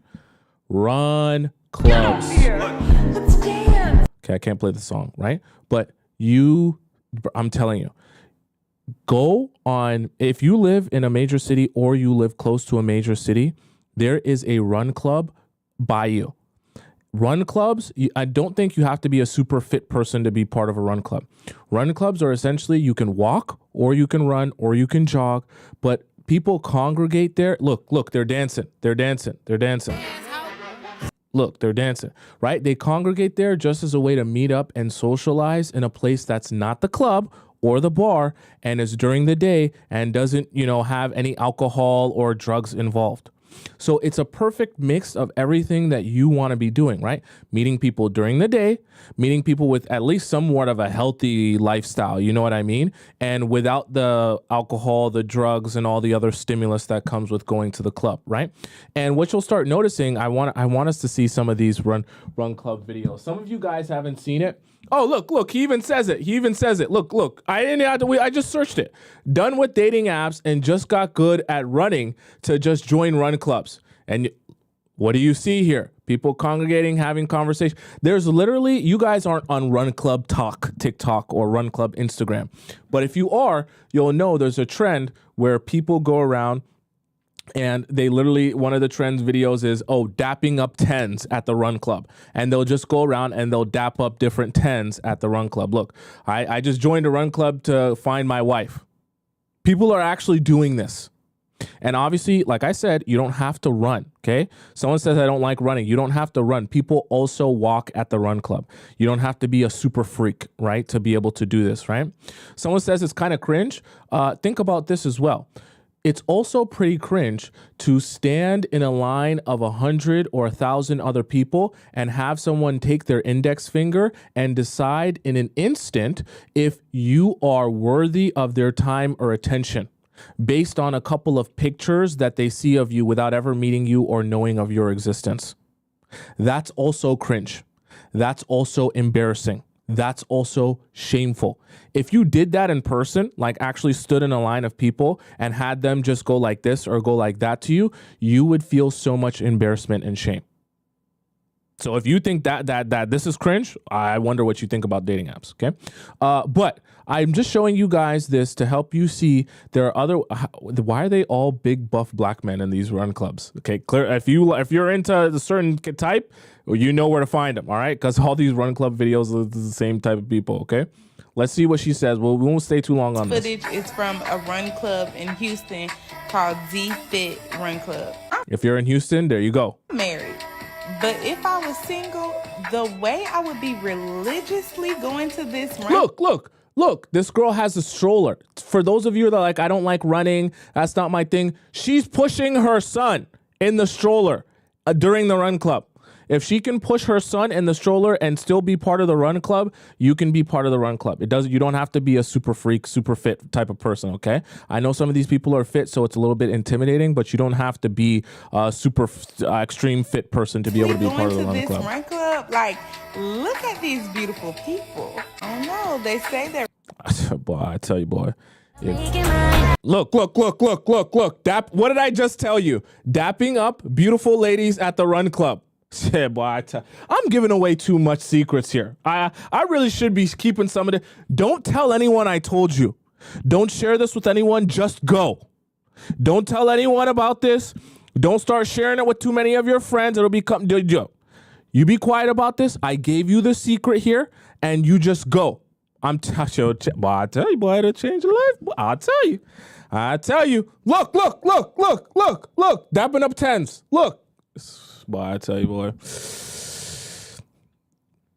All the good parts of meeting people and socializing without any of the, alcohol, drugs, and all that stuff and all that weird energy. And you get an opportunity to see them in person. You get an opportunity to suss out people's vibe in a public area, right? A lot of these people are thinking the same thing as well, right? They're also single and they want to meet people, so they go out and they join these run clubs. Some people are in relationships, but a lot of them are single because they understand it's a great way to meet people as well. So that's why a lot of people are open to socializing. It's a much better environment there, okay? So the reason what is this? The reason look, she's even saying I go to Look, she's saying I go to run clubs for motivation, and that's her motivation. So you get the idea, okay? In that you can meet a lot of amazing people by doing this, all right? Someone says, is this only in NYC? It's around everywhere. We just looked at one that was in any of you that live in a major city or close to one, I guarantee you there's a run club in that major city, 100%. Okay. And you don't have to be super fit to join that. All right. That's my little secret for you guys. All right. You can go search that up on TikTok. Just search, damn, all these men buff. Go search that on YouTube. And not everyone is super fit, super buff that goes to a run club. Okay. You can be a regular looking person, go to a run club. All right. Don't be in fear. But please, I'm telling you, you guys want places to meet people, go join you a run club. You meet a lot of people. You meet a lot of people. All right. There's a lot of stuff to meet. All right. Let's hop into our next segment here. You guys should know what that is by now. We haven't got to do this in a while. All right. If you know what's about to happen and what time it is, you let me know in the chat and you spam it up what time it is. If you're unaware or if you're unfamiliar, it's a very special time. It's an amazing time. It's a time you're going to laugh and cry. Don't look at your watch. Don't look at your clock. Don't look at your phone. Don't look nowhere else in your home. Because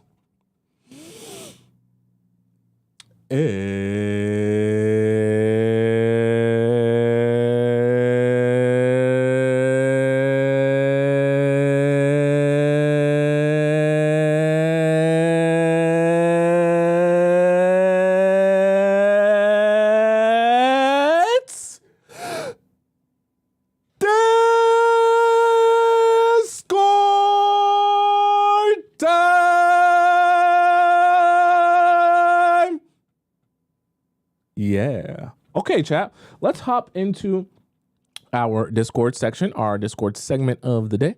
For those of you who are unfamiliar, I'll explain to you exactly what Discord time is. So Discord time is where all the members of our Players Club Discord get an opportunity to ask me a question about their relationship or their situationship, and I answer it live on the show. Now, there are a few ways for you to send in your question. I'm going to explain them to you really, really quickly. You can send it into our free relationship advice section through our link in our bio on TikTok, or the link grinding date, or the link in our description on YouTube. And you can send it into our free section. Now, I will warn you, when you send in your question via one of those links, there are a lot of, questions here. What is going on? There are a lot of questions here in our chat. And to be answered still. So it is a first come, first serve basis. So I have to answer these first before I can get to yours. Now, if you want your question to be answered, on today's show or by the next show, because you're impatient and you don't want to wait for weeks for me to answer and get to your question, you also have the opportunity to send your question into our premium relationship advice section, which is available for you in the same Discord, and it's available for you through those same links in my TikTok and in my YouTube description. You just go to where it says premium relationship advice, and then you're able to donate to the show, because you got to donate to the show in order to be in this section. You donate to the show, and after you donate to the show, you then can drop your question in our premium relationship advice section, and you get to skip the line of people because I do these first before I do our free section. Okay. So, but in order to keep it fair, when you donate to the show, you put your username and the title of your question so that I get a notification and I know that that's you, and I can confirm that you're supposed to be in the premium section. You're not just putting your question in there for no reason, and I keep it fair for everyone. Also, if you want to get my advice on a situation, but you also don't want to put your information on Front Street, you have the option to do private relationship advice through those same links, and you get to ask me a personal question about your relationship or situation. I answer it to you via your email, and I send you a voice message back, and no one else sees it except for me. All right. So let's start off with our first question of the day here, which comes from Justy. All right. So Justy says, pretty simple, I guess, dating advice. I met a guy who's 36 on a dating app. I know, but see, now you guys have another option. I know, but I was like, I'll give it a shot. Also, English isn't my first language, but I did my best. We had a good conversation, but I noticed a few red flags. He's 7 months out of an 8-year relationship. But it almost like made me choke up.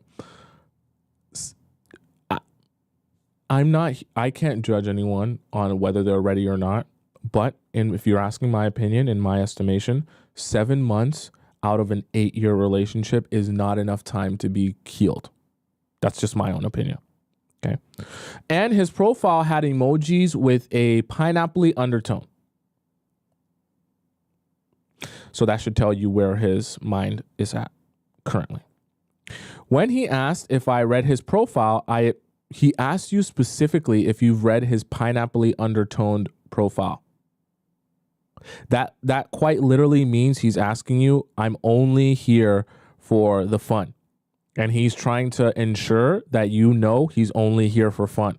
And if you're unsure, that you get sure, because he doesn't have any interest in talking to someone outside of having fun. That's essentially what's happening here. When he asked if I read his profile, I admitted I hadn't and told him I wasn't interested in looking for fun only. Quite literally what I just said. So why does this message continue after that? He said he'd like a relationship eventually, but was in no rush. You actually believe that. Set boundaries around certain topics, which he respected and seemed genuinely interested in. After a few days, he started to distance himself, so I lost interest too and didn't initiate conversations. When I pulled back, he became more engaged, but he mentioned he usually takes things slow in dating. Earlier, I told him I prefer to getting to know people in real life, as endless chatting can create a false sense of connection. You're absolutely right.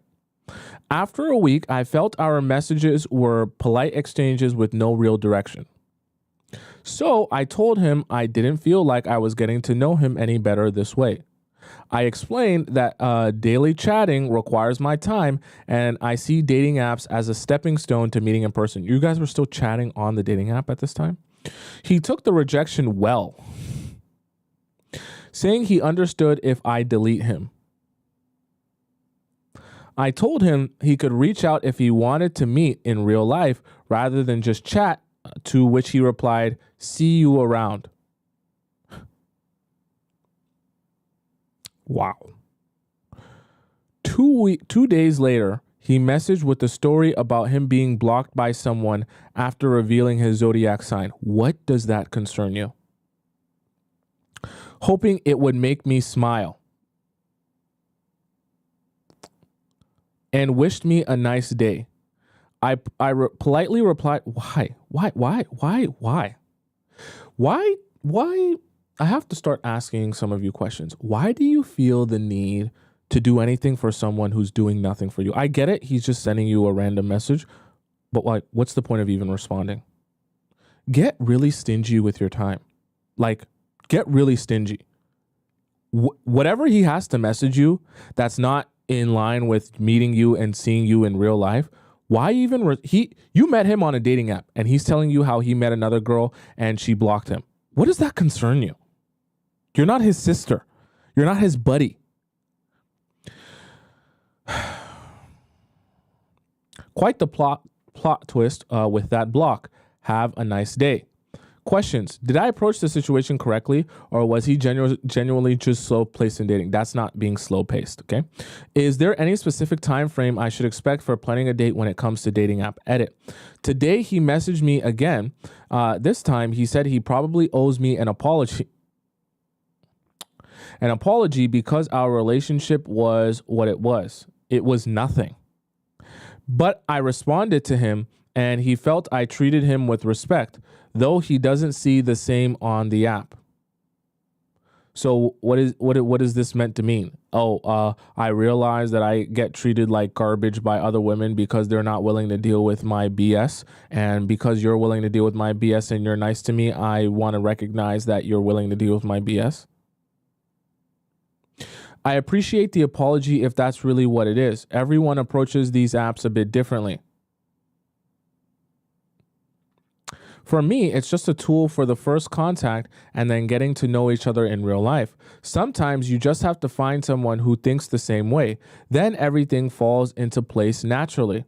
Then he wrote that yes, it was an apology and that he plans to delete the app. Chat. Okay. I want to let you know something, Justy, before we finish your question. Never ever believe a man who you met on a dating app that he's going to delete the dating app. Don't brainwash yourself into thinking you're somehow the first or last person he'll ever talk to on a dating app. Get out of that delusion. Okay? If you meet them on a dating app, there's a 100% chance they've met other people on that same dating app. And after they finish talking to you or while they're talking to you, they're also talking to other people on the dating app. Just don't be that delusional. It just, you'll waste so much less energy that way. Okay. I simply replied that it's worth finding a balance between not getting discouraged too quickly and following how you feel. After that, he apparently deleted the app. Yeah, that's sure. That's of course what he'll say. Quite a strange situation, or maybe not. And that's just the reality of dating apps. I'm curious to hear your perspective. Okay. You just said, oh my God, you're too smart. But you're right. So here's the thing. Men, what I want you to understand is dating apps aren't inherently bad themselves, but the concept and the way dating apps work in reality is a breeding ground, right? It's a perfect environment for men who are not willing to do anything hard because they don't have to face rejection and they get to sit behind a screen and swipe on girls and only match with girls who said that they like them back.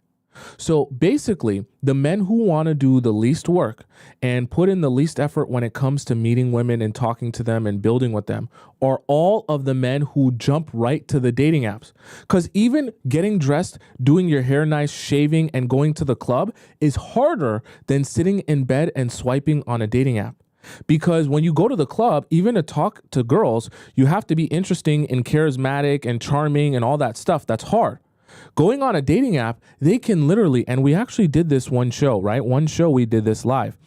They literally can copy and paste messages that other relationship gurus are showing them that works on girls. And they're copy and pasting messages in their bios and copy and pasting messages to send to girls as openers because they know that that works because they've seen the system work with other people who have shown them the system. And so by the time you get a bio that's been copied and pasted and you get messages that have been copied and pasted, you're not even necessarily getting the real personality of the guy. Okay. Some people say unbelievable. You should go into my YouTube page and watch my live stream that I did on dating apps, where we actually went through together and we watched together from the other perspective, the YouTube videos that dating gurus are making to show men how to attract the most women on dating apps. They go through everything, the messages, the hinge prompts, the bios, what you should say to them first, what you should say to them second, and how you escalate.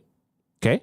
So I say that to say it's so easy for those men to copy and paste a personality on the dating app that they know will get cast the widest net and get you interested in them. It's for all the low quality, lazy men. But you don't want a lazy man. So why are you looking for your men in an environment where all the lazy ones are all existing? They love dating apps, the lazy men. You think the lazy men want to go to a run club and meet women and talk? See, it's funny. And I know it's a little bit of a side note. We just looked at run clubs. Have you taken notice? All these fit, healthy men who look like they have their life together, they're not going to the dating app. They're going to the run club. How come those men aren't on the dating app? Right? They go to the run club because they actually have worked on themselves and have the charisma, the intelligence, and the attractiveness that, they can actually be interesting to women in person. So they don't have to rely on being behind a screen to be interesting or be attractive. So that's why they go to the run clubs. They have way less men to compete with because all the low quality, lazy men, they stay at home on the dating app. Okay. Kyrie says, what's the run club? You go on my YouTube page, rewind it, right? We just took a look at run clubs on TikTok, and they're run clubs in real life, but we took a look at some videos from them and how people are using them as a ground to date and meet new people. Okay. Right. So I'm just using that as an example to help you understand all the low quality men want to be on dating apps. They love it. They will sponsor and fight to the death for dating apps because it's the easiest way for them to interact with you. You're a baddie. It's the easiest way for them to interact with you without ever having to actually do anything, okay? Or be anything, or work on themselves, or be interesting, Okay. And so to answer your question, I think that you just found yourself in a situation where a guy who was unhealed from an 8-year relationship literally was just looking to chit chat, maybe wank himself off on video chat, right? Because if he has all these pineapple undertones, it probably sounds like he just wants to message you, get a little wank conversation going on, right? Get a little dirty talk with you while he wanks himself off, busts a couple of nuts. It's like a private session for him. And then after he has his private session, he'll be on his way. Okay. And it seems like that's all he wants to do. He wants to message and wank himself. Really. He doesn't even seem that interested in meeting you. Just message and wank himself. And after he finishes doing that, he'll be on his way. And you obviously aren't interested in that. So I say that to say that's why you're kind of seeing all this weird behavior. Because a man who actually wants to meet you and get to know you and build with you will be hungry and eager to meet you in person. Not be eager to message you random, stupid, silly foolishness. That's just wasting your time. Messaging you about a girl who... Get rid of those, man. Okay. I know that it sucks because, you're like, oh, but I like dating apps and things like that. But I'm telling you, you're going to meet a lot more men like this than you are the good men. So it's really just a function of it being a dating app and him being not healed yet and just him not looking for the same thing as you. But I don't think you should worry about him or how he went about that. Okay. You didn't do anything wrong. Let's go to our next question here, which comes from Sis. Okay. So she says, is this a red flag? First of all, he usually texts me good morning in the morning and asks about me. Lately, like once or twice a week, he doesn't text me till the afternoon and then I reply and he replies. Another thing is I have been more touchy with him because he's my boyfriend now, but he hasn't been trying to escalate. I don't know if that's bad or not. Could just be, the respect for you and the situation. I don't think it's necessarily bad. A third thing is I checked with the Google extension, his following, and I saw that each week he follows back a new person that follows him first and sometimes females. Okay, you're in too deep here. You're in too deep here. I get it. He's your boyfriend and you like to keep track of, what he's doing, but you're in too deep here. Once you start saying I downloaded a Google extension to see who you're in too deep here. I'm not saying that you shouldn't check on what your your boyfriend is doing, but there comes a certain point where like what are you doing here? Like what are you doing from the standpoint of why are you watching his following and follow list so hard? Do you suspect he's cheating on you? That's a whole different story or a whole different case. If you don't suspect he's cheating on you, you're wasting a lot of energy trying to chase around Scooby-Doo clues. You also have to accept the fact that if a guy's trying to be sneaky, you will eventually find out one way or another. I understand being curious and wanting to know more and get answers, but also understand if people are trying to be secretive, they're going to be secretive. And eventually they're going to slip up and you're going to see the truth for what it is if they've been lying for long enough. So you can't be so concerned that I got to make sure I uncover every single Scooby-Doo clue that you lose your mind. And because this can become a rabbit hole that you never get a grip of. Once you start feeding that monster of going to his following list and looking at everyone he's following, looking at everything he likes and checking on everything he's doing, you will lose your mind doing it every single day. Checking every single follow list, this and that, and chasing every single Scooby-Doo clue. And you won't have any energy or focus left for yourself. And by the time you start doing all of that, you'll become a much more anxious, scared, fearful version of yourself. And all the confidence that you zap from yourself by taking that energy and focusing it on who he's following will make you so much more unattractive to the man that you're dating. Don't start to spiral like that. So when he's bringing me the lasagna and cookies he made me, I showed him fake messages I sent from another account. You're in way too deep. Another account about these women, and he said that he doesn't even know who they are, and he just followed back because he thought, what if he knew them, but he didn't remember them? You're putting together fake messages from the girls that you're seeing that he's following. To see if you can catch him in some sort of lie. Sis, I get it that you want to know the truth and you want to uncover the truth. I'm not saying that that's a crime, that you want to uncover the truth. but you're going to such crazy lengths to try and get these Scooby-Doo clues, it's becoming a waste of your time. From the standpoint of you're starting to zap energy from yourself into just trying to chase around these Scooby-Doo clues. And at a certain point, it becomes unnecessary, right? And it becomes actually detrimental to your mental health. He said he'd unfollow if I want him to, and I said it's up to him. Okay, so this is my problem here. Why bring it up just to say it's up to him? At a certain point, you have to realize if you're going to bring it up, then just say you have a problem with it. If you're going to say you don't have a problem with it, then don't even bother bringing it up. But doing the fake message thing and then telling him, oh, it's up to you, it makes no sense. Pick one or the other. And he said he will, wait, what? He said he will just to piss me off, just to piss off whoever sent the fake message, fake DM, and so he did. He also showed me all of his DMs, and I saw girls DMing him to ride in his car, and he doesn't reply. Since that day, he hasn't followed anyone, but I don't know if I should watch out or not. I think you're doing too much right now. One more question. He is planning us going on vacation for Christmas. We will have been dating for 5 months, equals 3 months of a talking stage, 2 months boyfriend and girlfriend.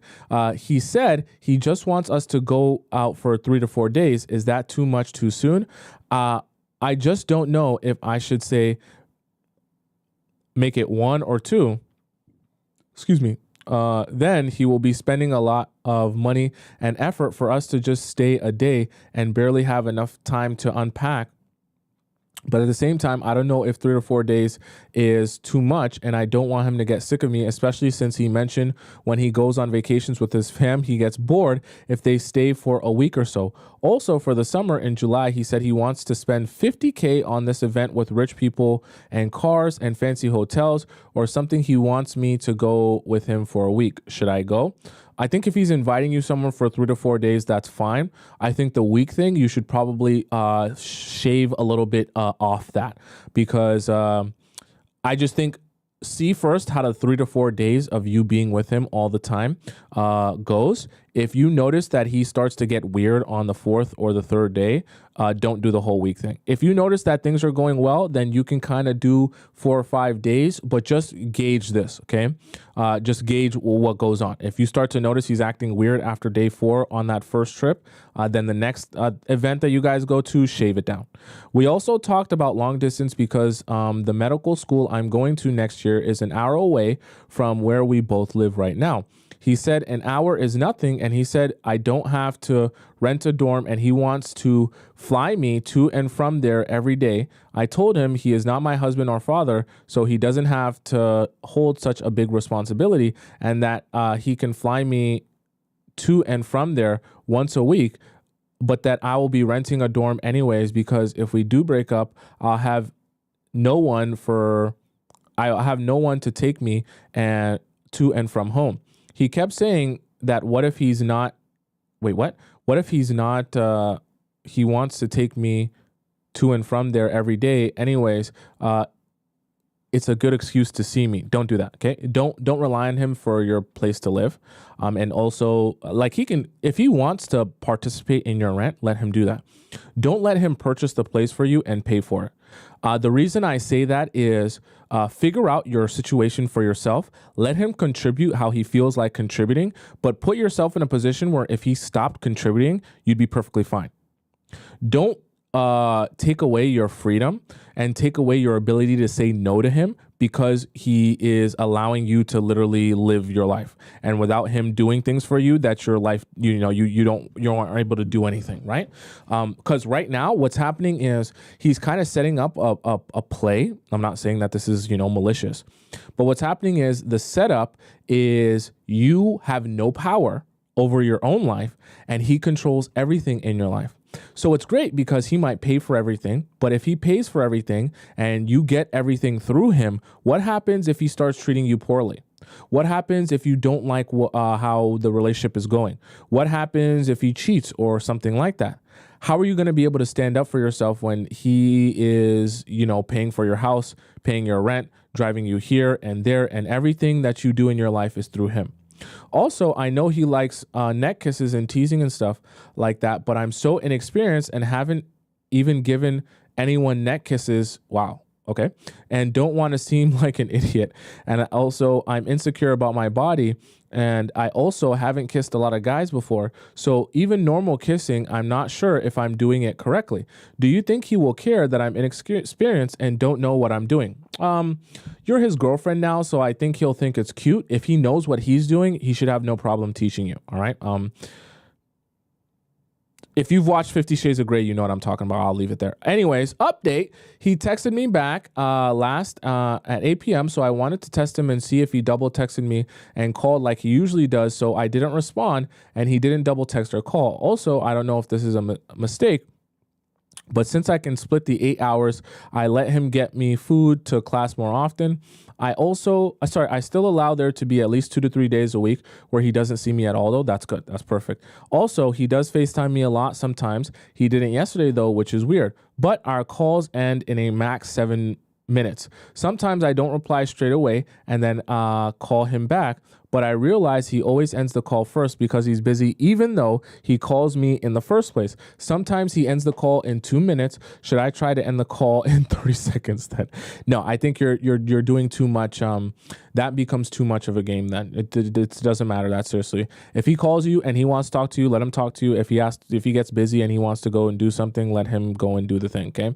You don't try to be the first one to cut it off or stuff like that. Like that's going too far.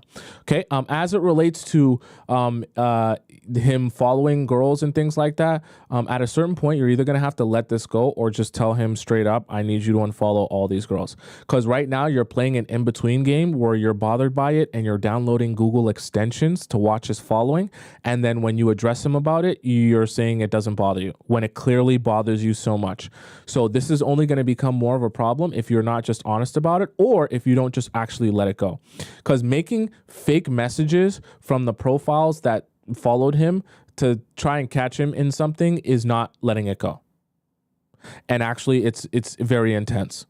So if you're going that far with it, you're willing to crash out over it, you need to bring this up to him as like a non-starter, meaning like either you got to just be honest and say you got to do this or else and give him an ultimatum, or you're going to have to actually let this go. If you don't feel like you're, in a position where you want to just tell him straight up that this is, a hard, fast boundary for you, because you feel like that would be weird, then you're going to have to just let this go, because you can't be pouring that much energy into chasing around these answers. Okay, especially when based on his DMs and what you've seen from him, you have no reason to believe that he's messaging these girls or having any inappropriate conversation with them. In fact, he's shown you who DM'd him, right? And you've seen no one that he's responding to or talking to. So of right now, all you have is the fact that he follows people, but that doesn't necessarily mean he's doing anything wrong. So you continuing to chase around Scooby-Doo clues is just wasting and zapping your energy here. Okay, don't continue to do that. Right. Let's go to our next question here, which comes from Princess. Okay. Texting boundary question. Hey, Tommy, I'm 26. I know you say stop being a text warrior, and I have no problem with that. But there's always a but. I'm wondering if that means we shouldn't at least check in for the day or call. Well, see, that depends on your relationship with the guy, because depending on how long you've been dating or seeing each other, that might be appropriate or that might be too much to call every day. As the man shouldn't reach out, the man shouldn't reach out at least to check in. Of course he can. There's nothing wrong with him reaching out. I'm just talking about you don't be a text warrior. I recently posted my success on a first date with a 25-year-old male. He was so into me. You can read it in the testimonial section. By the way, guys, there's a whole section in our Discord for those of you who want to read success stories. There's a testimonial section. Not to toot my own horn, but I know I'm really pretty and have no issues getting guys. My issue used to be being way too available as I work from home and do school from home. I'm a reformed texting warrior now that I found your channel. I'm glad. By the way, I practice the law of assumption and strongly believe that I manifested your channel in my life as I started telling myself affirmations that I am obsessed over, men never leave me, and men beg for me. It's good affirmations to do, okay? It'll help with your confidence as well. Since applying your approach, it's been working so good. I have any guy I talk to begging for me, my time, and my attention and asking me on dates. Past relationships failed because of my approach of being a text warrior. My men work good jobs, and I used to get mad at them if they didn't reply fast enough. That's horrible. You don't want to be doing that. I feel so sad knowing I was doing it all wrong. But like I said, the universe brought me to you at the right time. So back to my original question. Make sure I do this one. Back to my original question. Where did it go? I want to know, should we be okay if we don't talk every day? I've been focusing on myself, so I'm filling up my own cup, finding new hobbies and getting out the house more. I'm a big introvert, and it's so nerve-wracking for me. Nonetheless, I'm doing it and feeling happier. In other words, I'm fine if we don't text every day, but I want to be aware of any red flags. As for the guy I went on a date with, I've already decided I won't be dating him seriously due to an analysis of his answers on the date. This information you provided would be useful for future guys I may date. Okay. Additionally, what do you think is an appropriate punishment when a guy doesn't keep his word in reference to respecting your time? For instance, he says he'll call at a certain time, but never does, and then never reaches out apologetic. However, I feel a grown man should be able to let you know if he won't be able to call you ahead of time, not just have you waiting around, especially since it was scheduled. I struggled setting boundaries before, and I know you said get good at setting them even with small issues. That way, it sets the groundwork for later in the relationship. In your opinion, what is a good punishment in this case? Should I have set boundaries a clearer boundary? So this is an update. So he ended up missing our call schedule again. I've been ignoring him since Thursday, and he's been replying to my stories, and I just texted again today. Do I respond back to him and tell him that he needs to come up with a game plan on how he won't do it again, or just continue to ignore? Attaching screenshots, please help Tommy with your approach. Combined, I will be married soon. Okay. So let's take a quick skim here. So this is him talking about not calling you on time. You guys can go through this if you really want all the details, right? I kind of get the gist here. And then this is another message. Essentially, you're explaining, okay? And he was saying, I got you. All right. So here's the thing. I just want to make sure I'm not missing anything important. All right. Here's the thing that I want you to understand and know here. Whether or not he is apologetic for it, if he continues to do it over and over again, it's still a waste of your time. Don't ever think to yourself that because he apologizes for it every time that he does it, that it stops becoming a waste of your time and a waste of your breath to continue trying to get him to see what he's doing wrong. You have to leave guys to stick to their word and be about what they say they're about. So if he out of his own mouth says, I'll call you at 9 p.m. and he continuously never calls you at 9 p.m. and he always has an excuse for why he didn't call you afterwards, you have to realize that that's just a man who can't keep his word. And that becomes a personality issue, meaning if you can't keep your word simply on calling me when you said you were going to call me, how am I supposed to expect you to keep your word on bigger, larger things that are way more important? Okay. And that's something you have to realize for yourself. If I'm noticing this in small doses right now, I have to take that into consideration and realize this isn't going to be able to be sustainable for the long-term happiness of a relationship. One of the things that you should notice as a woman when you date guys from the very beginning is our dynamic, the way you are, the way I am, the way we interact. Is this sustainable? Meaning, if our issues are so small that they're not really that big a deal, can we continue to have a good relationship despite some of our smaller differences? Or do we have such crazy extreme differences and points of views? Do we argue so much? Are we so toxic that the way we go about our relationship in this roller coaster is unsustainable to be in a long-term relationship for years and years and years? And you have to start thinking, what I go through on a weekly basis with this person, is this sustainable for decades? If you start feeling in yourself and in your heart that this is unsustainable, meaning that if I'm going to be in a relationship with a guy who every time he promises me something or says he's going to do something, he doesn't stick to his word, if you consider that unsustainable, which I believe that's unsustainable, then you have to make the decision that regardless of how much you like him and how much you think he likes you and how well you think it's going, that even though he can't, even though you think you want to be with him and you want this to work, if that's unsustainable, you can't continue to waste your time. Okay, right? And with him talking about his free days, here's the thing. These are all words. Meaning if he doesn't actually do it, and if you notice a pattern of him, he can apologize and be the most self-aware person on this earth. But if you're noticing that he still continues to do it, it's time wasted. Because he can't apologize for it and then have no path forward on how to fix it. Okay. He talked about his work schedule, right, and things like that. And great, he has excuses for why he couldn't. But at the end of the day, if he doesn't have a path forward on how this is actually going to stop happening, then it's time wasted. Okay. And if the path forward doesn't actually get implemented into real logistics and strategy that gets used and there's a change made, it's just words. Okay. So I want you to be aware of that. And if you're at a certain point, you have to realize if you're continuously noticing this pattern, you're probably going to have to let the relationship go because it's unsustainable to continuously have to ask a man, hey, you said you were going to call me at this time. Why couldn't you just stick to that? Or make me aware of at some point before that time that you couldn't call me.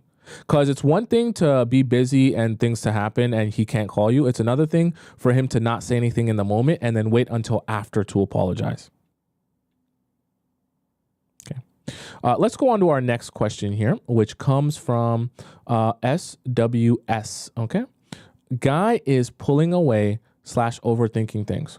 SWS says, hi, Tomisin. I already know your opinion on long distance already, but please hear me out and suspend your judgment a little bit. Okay, let's see what you have to say.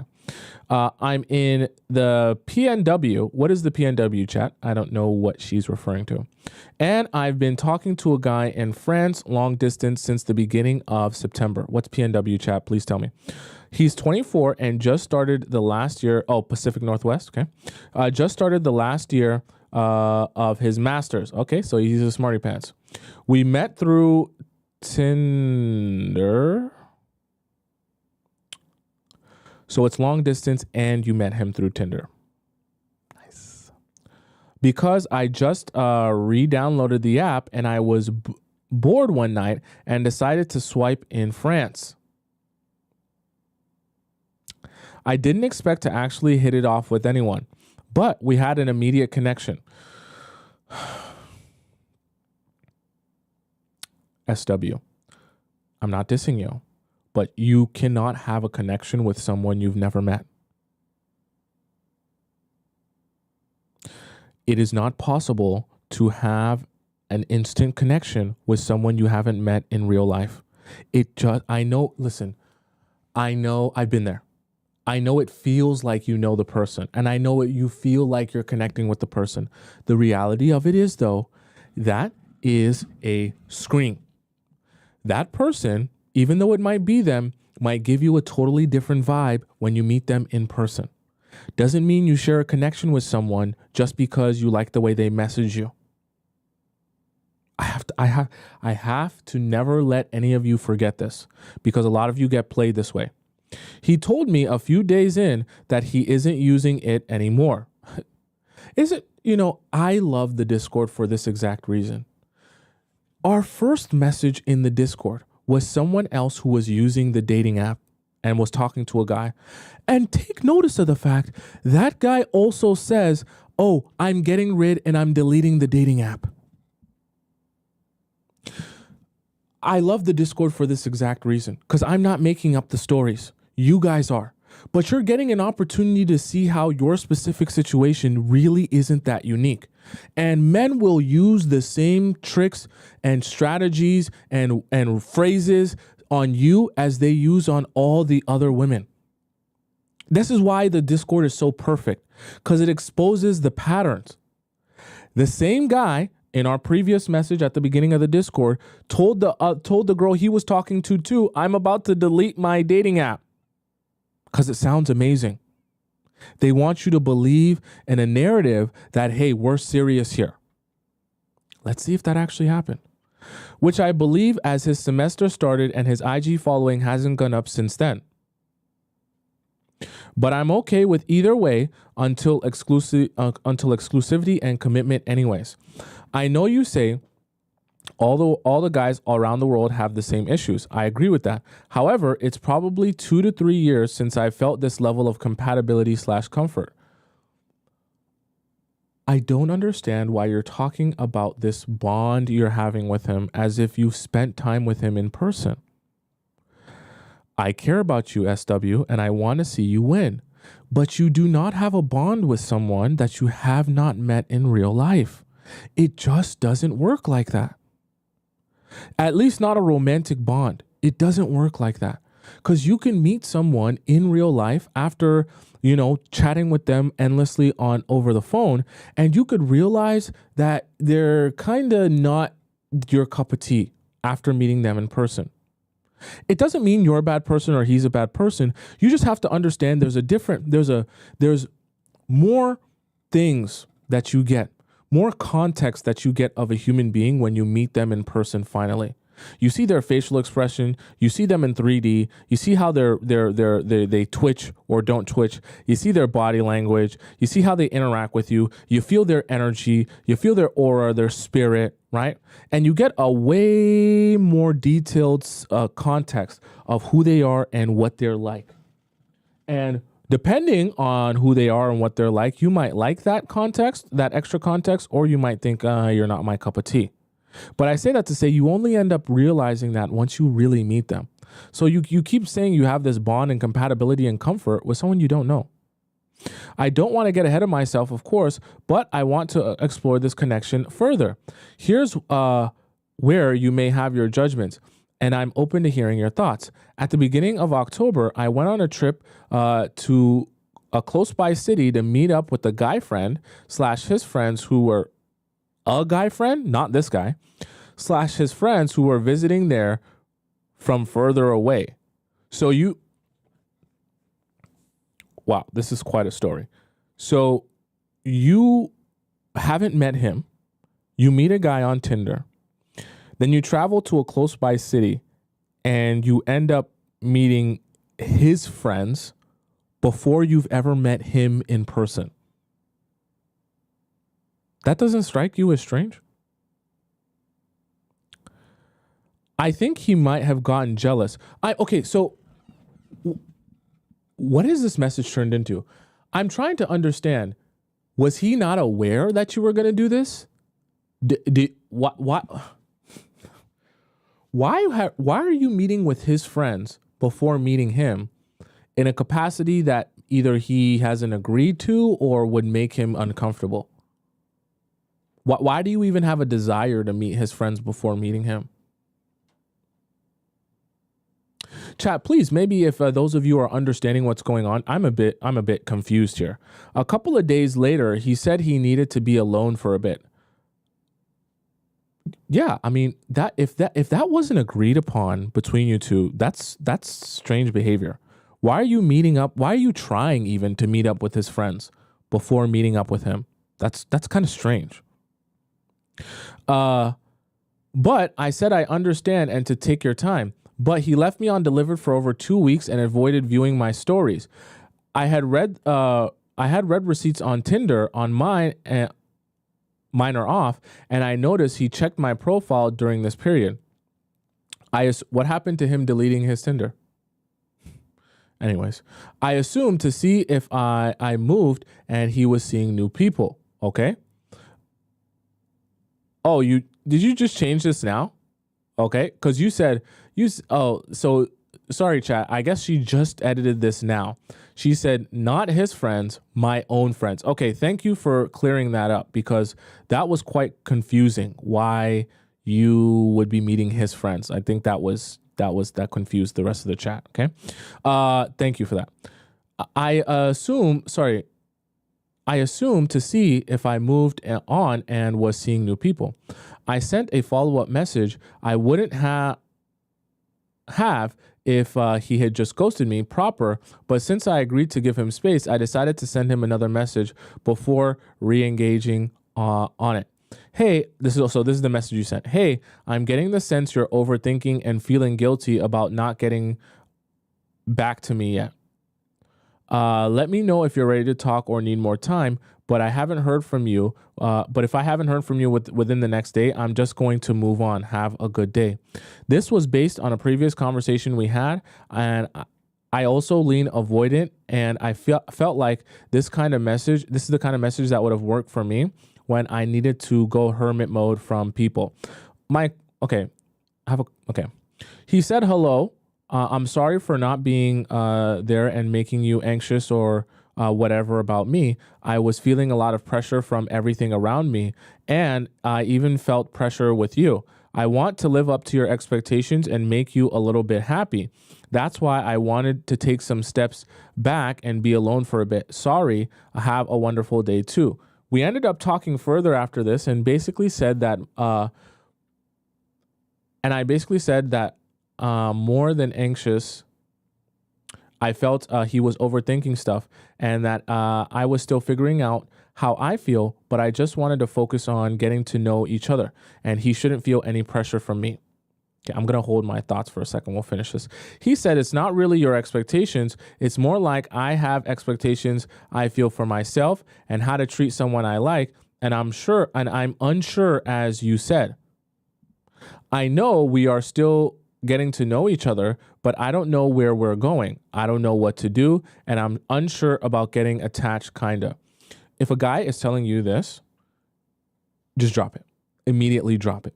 Immediately drop it. If you're still talking to him now, just drop it. What he's telling you here is, I don't know what I'm doing. I don't know my direction. I don't know where I'm going, and I don't know where I want to go.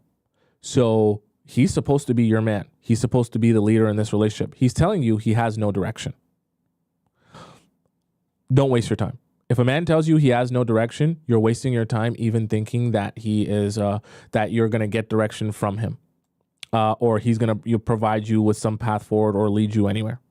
In general, I avoided asking anything I viewed as too needy by my own standards, like asking if I did anything wrong, if there was anyone else, or telling him I needed to do X/mother or control him in any way.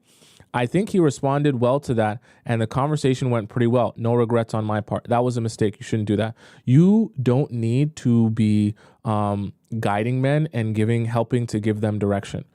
There's a difference between helping a man and growing with him versus mothering him when he has no direction for himself. He has to have the intention and direction and the state of mind where he can go for what he wants because he knows what he wants. You trying to guide him into realizing what he wants is not going to help you or the relationship you have with him. The conversation was 6 days ago. Since then, we have talked a couple of times and he is very sweet, but not as often, as long or with the same level of energy or intensity, we should add in there, as before. My birthday is coming up in a few days, which I told him a few days into talking, so I thought he would forget. But he brought it up himself and he was getting me a gift. Is the gift meeting you in person? Is that the gift? Hopefully. Here's my thought process and other thoughts. Although he's overthinking, in my opinion, he is right to be thinking long-term and about where things could possibly head logistically. However, he did say that where I live is one of the places he considered moving for after work finishing his master's, as there are more job opportunities in his field. I am planning to do a Europe trip in a few months for reasons unrelated to him, so we would have the opportunity to meet then. Obviously, compared to when we first started talking, he's more busy and should be more focused on his studies, so I can respect that. However, I think it has more to do with uncertainty than being too busy. Thoughts on his headspace. He said his ex-girlfriend of 3 months from 1.5 years ago and male friends were too close and might have influenced their breakup. I think me mentioning male friends especially made him question things, especially the trip. Oh, so now now I see what was going on here. Although I tried to be transparent and explain the context. He said he has never been in a long-term relationship before or been in love, which is a bit of a yellow flag. But especially why I'm avoiding mothering him, because I don't want to get a guy ready for another girl. You shouldn't. I want to give him space and see if he's ready to step up for me. I genuinely don't think that he's actively talking to anyone else. Although he might not be fully over his ex, I'm pretty good at gauging people's interests. And I think if he did start becoming attached, but I'm unsure about exactly what's going on. I think I was maybe too slow in opening up at some points. He wanted to just know more about me, and I told him I needed to get more comfortable first, but he was always respectful. However, I want to focus on being more vulnerable and developing an emotional connection. However, I'm a little bit bored now of where things are. I've never been in this position before, really, and I have a bit of a distinct personality, so usually people know within the first week, date or two, if they like my energy. And I tend to know people pretty quickly if I like someone's energy. Well, you don't know that, you haven't met him. I've talked to people long distance before, and regardless of local or not, I've never had someone pull away from me or ask for space after talking for more than a month.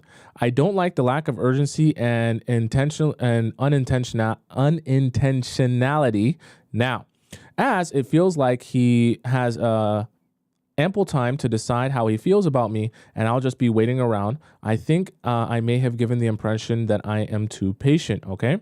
So let's just skip ahead here because we want to kind of save time a little bit. Okay, so these are some of your questions other than pulling back and myself. How long should I give him to decide? What energy should I embody? Fun, but slightly disinterested. If I feel like he's breadcrumbing, how do I let this go in this situation? Okay, so I kind of noticed the theme here of all the questions that you're asking, okay? So let me explain this to you in depth here. You need to understand, like I mentioned with you, dating apps are an environment for men who are very unsure, they're very lazy, and they don't want to do hard things. I'm not saying all men on dating apps are bad. I'm just saying it's a perfect environment for men who don't know what they want.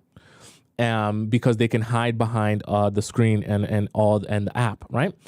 Here's the thing that you're struggling from. The guy that you're dating is unsure about himself and what he wants. So he's actually struggling, going back and forth in his own mind about whether or not he's even capable of doing a long distance relationship. And because he's unsure of if he can even do this or if he even wants to do this, he's giving that kind of unsureness and to you. And onto you and onto this relationship, because he's realizing that, hey, you're clearly taking this as something serious that we're going to build here. But then he's also thinking to himself, am I seriously going to date someone that I am rarely ever going to see? And it sounds to me from my perspective that he's he's kind of battling his own internal, self, thinking I like her and I think she's cool so far, but am I really prepared to date someone long distance? All the stuff he was talking about moving to your city eventually after doing his master's, that's all just chit chat, okay? It's the thing that people do when they want to make you feel like there's an opportunity to possibly build a relationship here, but that doesn't necessarily mean anything. By the time he finishes his master's, I'm trying to find where it is here. By the time he finishes his master's, he could be in a completely different place in life, and he might choose not to move to where you're going to be. So don't put any stock in that. Honestly, you don't know this guy and you've never met him. Don't put any stock into him talking about moving to your city when you've never even met him in person. The other thing that I want to mention to you here is your only option if you really want to build a relationship is to do nothing. And when I say do nothing, you have to allow him to show you if he is taking this serious and wants to build this. I think right now, because you're liking him and you're investing a lot of your time into him, you're starting to hope that you can kind of guide him into taking this relationship seriously. But what he's communicating to you is that he's unsure about if he wants to take this seriously.